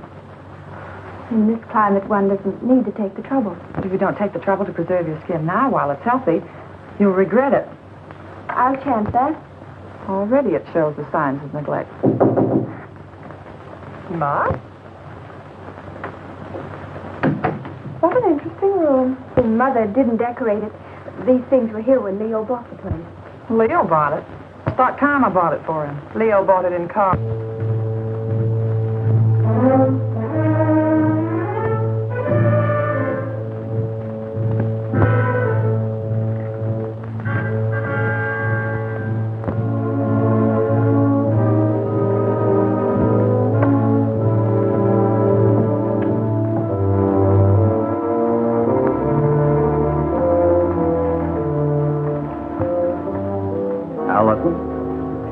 Yes, sir.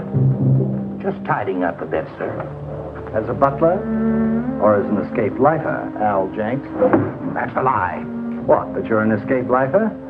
You acted a bit phony as a butler when Granger wasn't around. I made some pretty wise contacts in the big house. Contacts that could find out a lot of things. I wrote a few letters.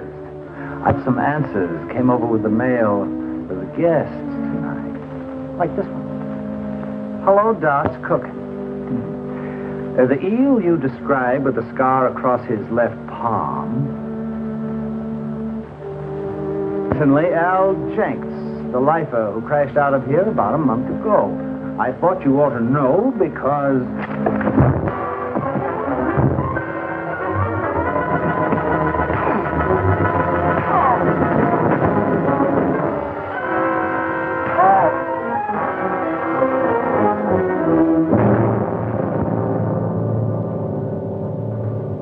Enjoying yourself, Doc?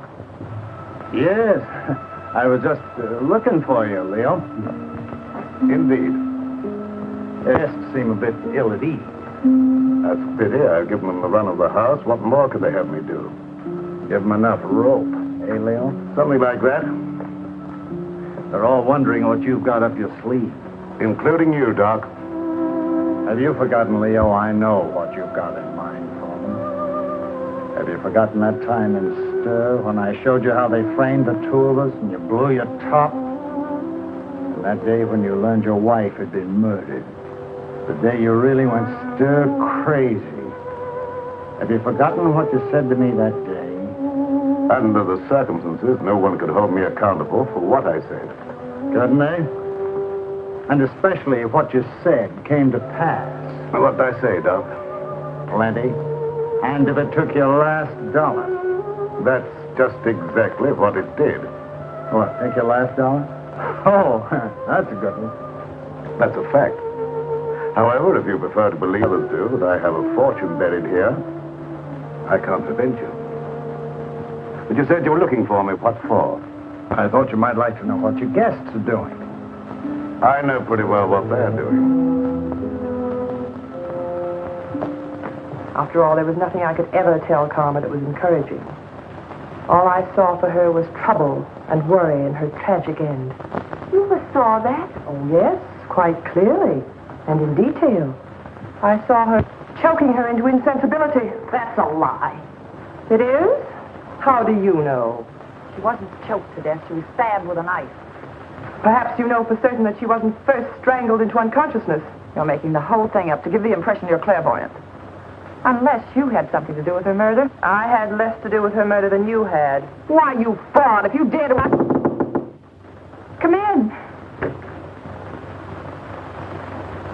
Perhaps you ladies don't realize it, but your voice is when you get excited.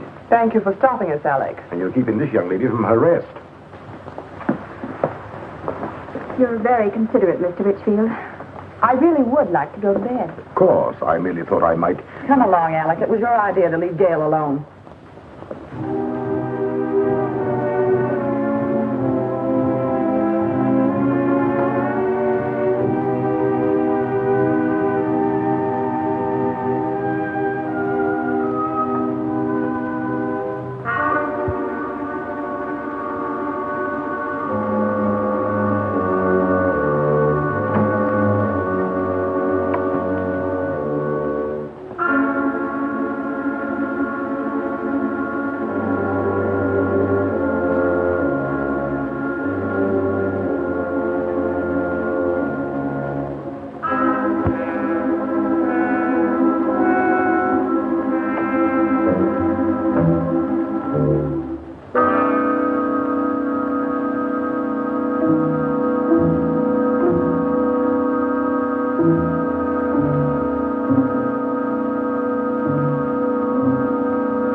My pipe cleaners. I thought I left them here. I didn't know you smoked a pipe. Oh, didn't you? I've always been very interested in pipes. Do you mind if I have a look at yours? Certainly.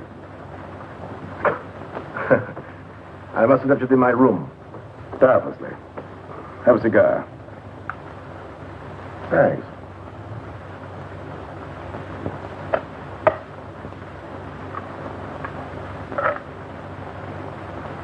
Right?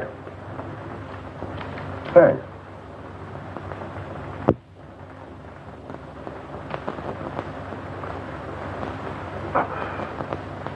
You're not smoking? Not at the moment. Very good cigar. As you should know, Alec, I've always thought of my comforts, even managed to get a few where you sent me. You're forgetting that having arranged for your defense, we got you up with 5 years instead of 25. 5 years was long enough for you to accomplish your purpose, Alec. 5 years as receiver for Granger Incorporated gave you ample time to liquidate my enterprises for your own advantage. By the time you got through milking your enterprises, there was nothing left to liquidate. So you came over here to the island to see what you could get out of karma. I advise you to be careful of your accusations, Leo. You're not fooling anybody now, Alec. There's no jury here, no judge, nor will there be any witnesses. Does that constitute a threat, Leo? Take it for what it's worth, Alec. I might have let you off had you been content merely with getting me out of the way for a while. But that you put karma out of the way permanently, for that, Alec... Keep away, Leo. You can't escape, Alec. Oh, can't I? So it was you who murdered karma. I thought so. I suspected you all along, but I wanted proof. I've got that proof now, Alec. Obviously, that was the way you struck her down. A sudden fuss in the dark, without warning, without giving her the slightest opportunity of defending herself. You very stupidly used the same technique. The same knife, no doubt. So you see now, Alec, that you're not as clever as you thought you were. You see now, don't you, that you played right into my hands. You see now, Alec. You convicted yourself, Alec. You've sealed your own doom. You've signed your own death.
Very interesting, Emmeline. Very interesting indeed. And a little amusing. What is? The fact that Leo should give you the key without the means of using it. I don't know what you mean. You know what that key opens? No. Or how to get to what it opens? No. I thought not. But I do.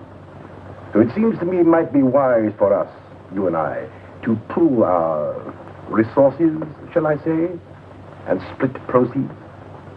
Equally? Share and share alike.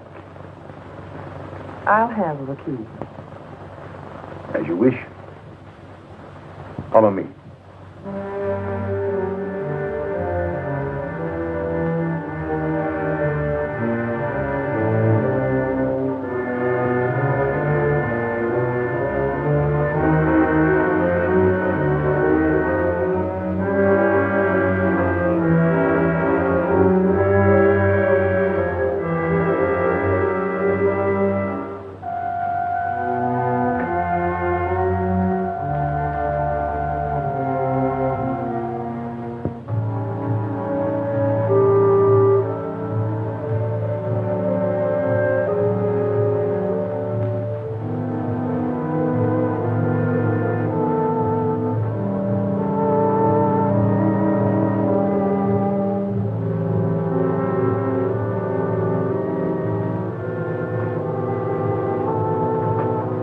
Since you have the key, the privilege is yours, my dear Emily.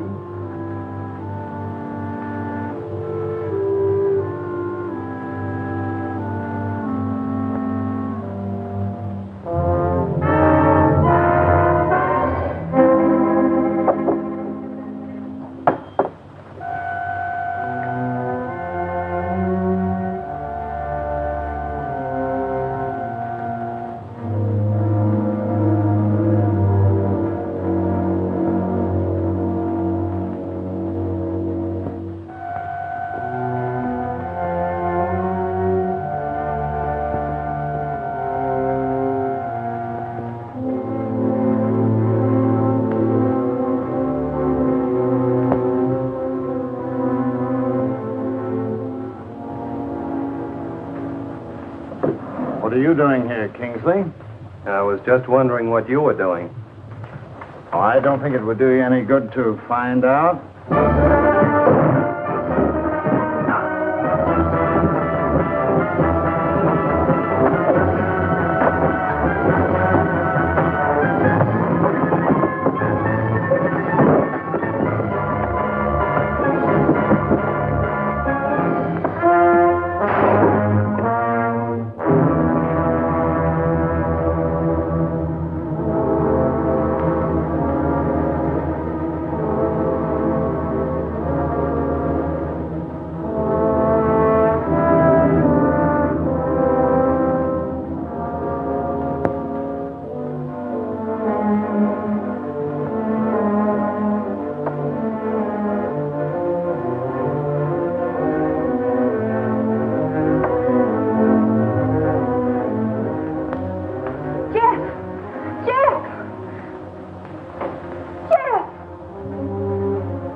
But how about you, Jeff? How does your head feel? Feels as though somebody had thrown the book at it. It was a chair. Oh, yeah, that phony doctor. I've got to find him. Jeff, take it easy, please. After the way he conked me? But he's a dangerous criminal. He has a prison record. He's got more than that coming to him. And I think I know where to find him. Jeff, don't. Please. For my sake. For your sake? Yes, Jeff. Look, come on. You'd better sit down. But, Gail, you don't seem to understand. I caught him going through the desk. Gail, do you have any idea what he was looking for? Well, I think I know. Mother told me once it's something about the top center drawer. Something in it or near it that exposes a secret hiding place for valuables. Valuables? Uh-huh. Well, don't you think you ought to take a look and see if we got away with anything? I have looked. I don't know how to operate it. Let me try.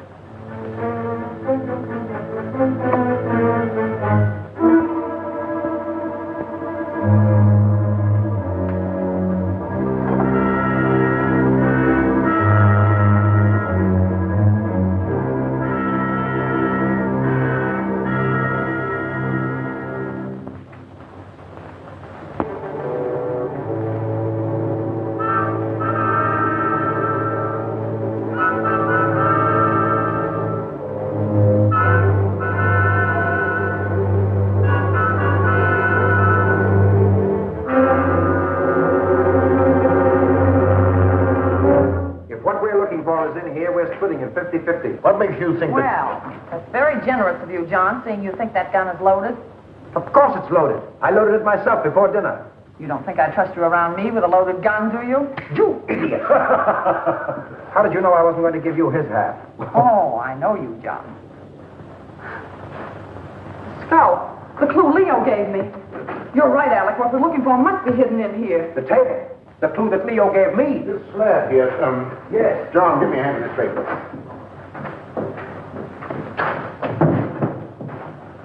Now. Oh, wait a minute. Let's have it understood now. We share it 3 ways. Let's make it 4 ways. Just for the sake of sociability. What makes you imagine you're entitled to anything? I know where the bodies are buried. All right. Understood then. We're split 4 ways. Now give me a hand.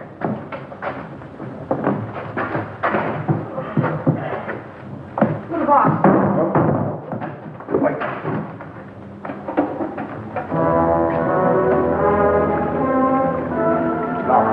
Gee, the Gale gun must be the one that opens it. He doesn't have the sense to get it. Give it to me. I like it. Oh, a minute.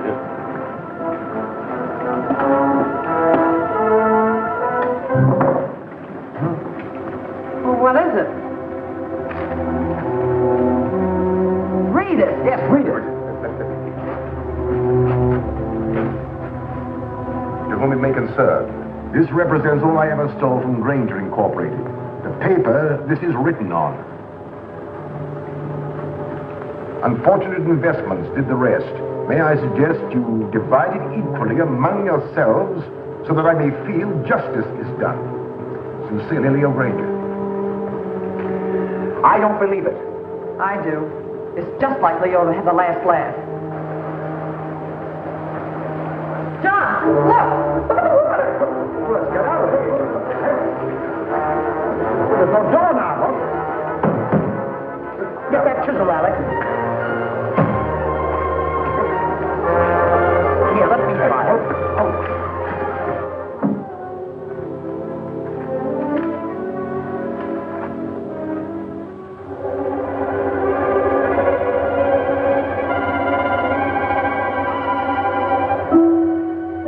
That's a trick.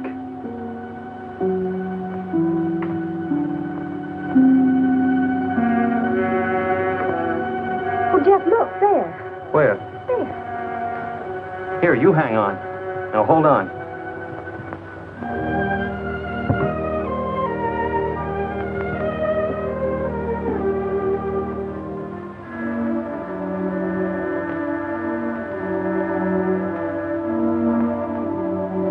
Hey, I'll bet the key Leo Granger gave you opens that box.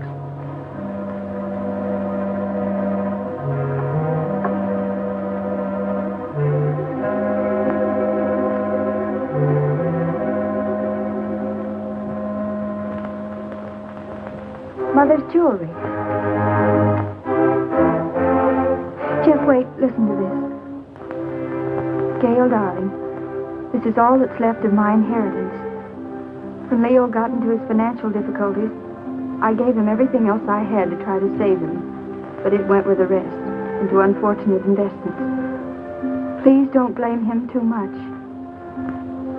He tried. But Gail, darling, leave this island as soon as you can. There's no good will ever come to anybody here. God bless you and try to be happy. Your loving mother.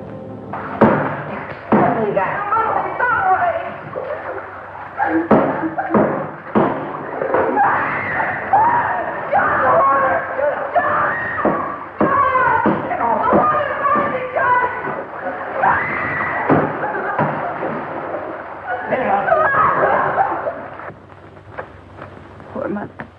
She knew. You mean she knew what you put yourself through needlessly, Gail? Needlessly. Yes. Don't think I haven't seen through you. Don't think I don't know why you ran away from us all. It was your wounded ego. Ego? But, Jeff, every place I went, people looked at me accusingly. I knew what they were thinking. They were thinking she's Leo Granger's stepdaughter, and she'll come in for her share of his loot, too. I know what you were thinking, Gail, but you were wrong. Dead wrong.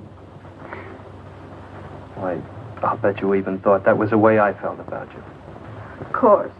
And you thought I came out here with those cheap chiselers to grab off a hunk of loot. Oh, I didn't know what to think, Jeff. I didn't want to, but how could I think otherwise? You came over with them.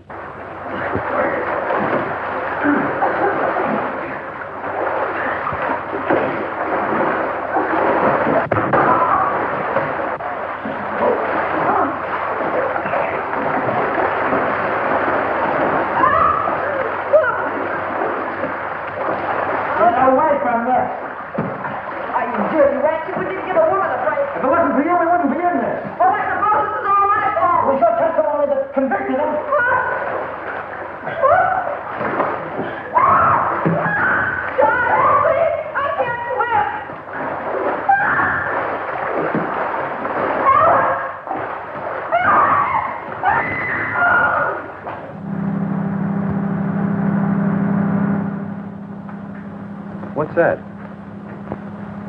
It's the launch coming back. Your launch? I recognize the motor. How long will it take you to pack? For what? Well, you're carrying out your mother's wishes, aren't you? Remember, she said leave the island at once? And that's now. No, but Jeff... Don't argue. I'm taking you away from this place at once. Even if I have to kidnap you. You won't have to kidnap me, Jeff. Well, then hurry.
I'm ready. Let's get going. Oh, but I'll have to find Leo and tell him I'm going. He isn't in his room. I found Leo. He has no objection to you going. Oh, but don't you think we ought to find out if any of the others want to come with us? I found that out, too. They're not coming with us. Not this trip. I'll send the launch back to them later. There's sun on the mainland, Gail. That's what you need, Gail, sun. More than anything else. Unless it's me. I'll settle for both, Jeff.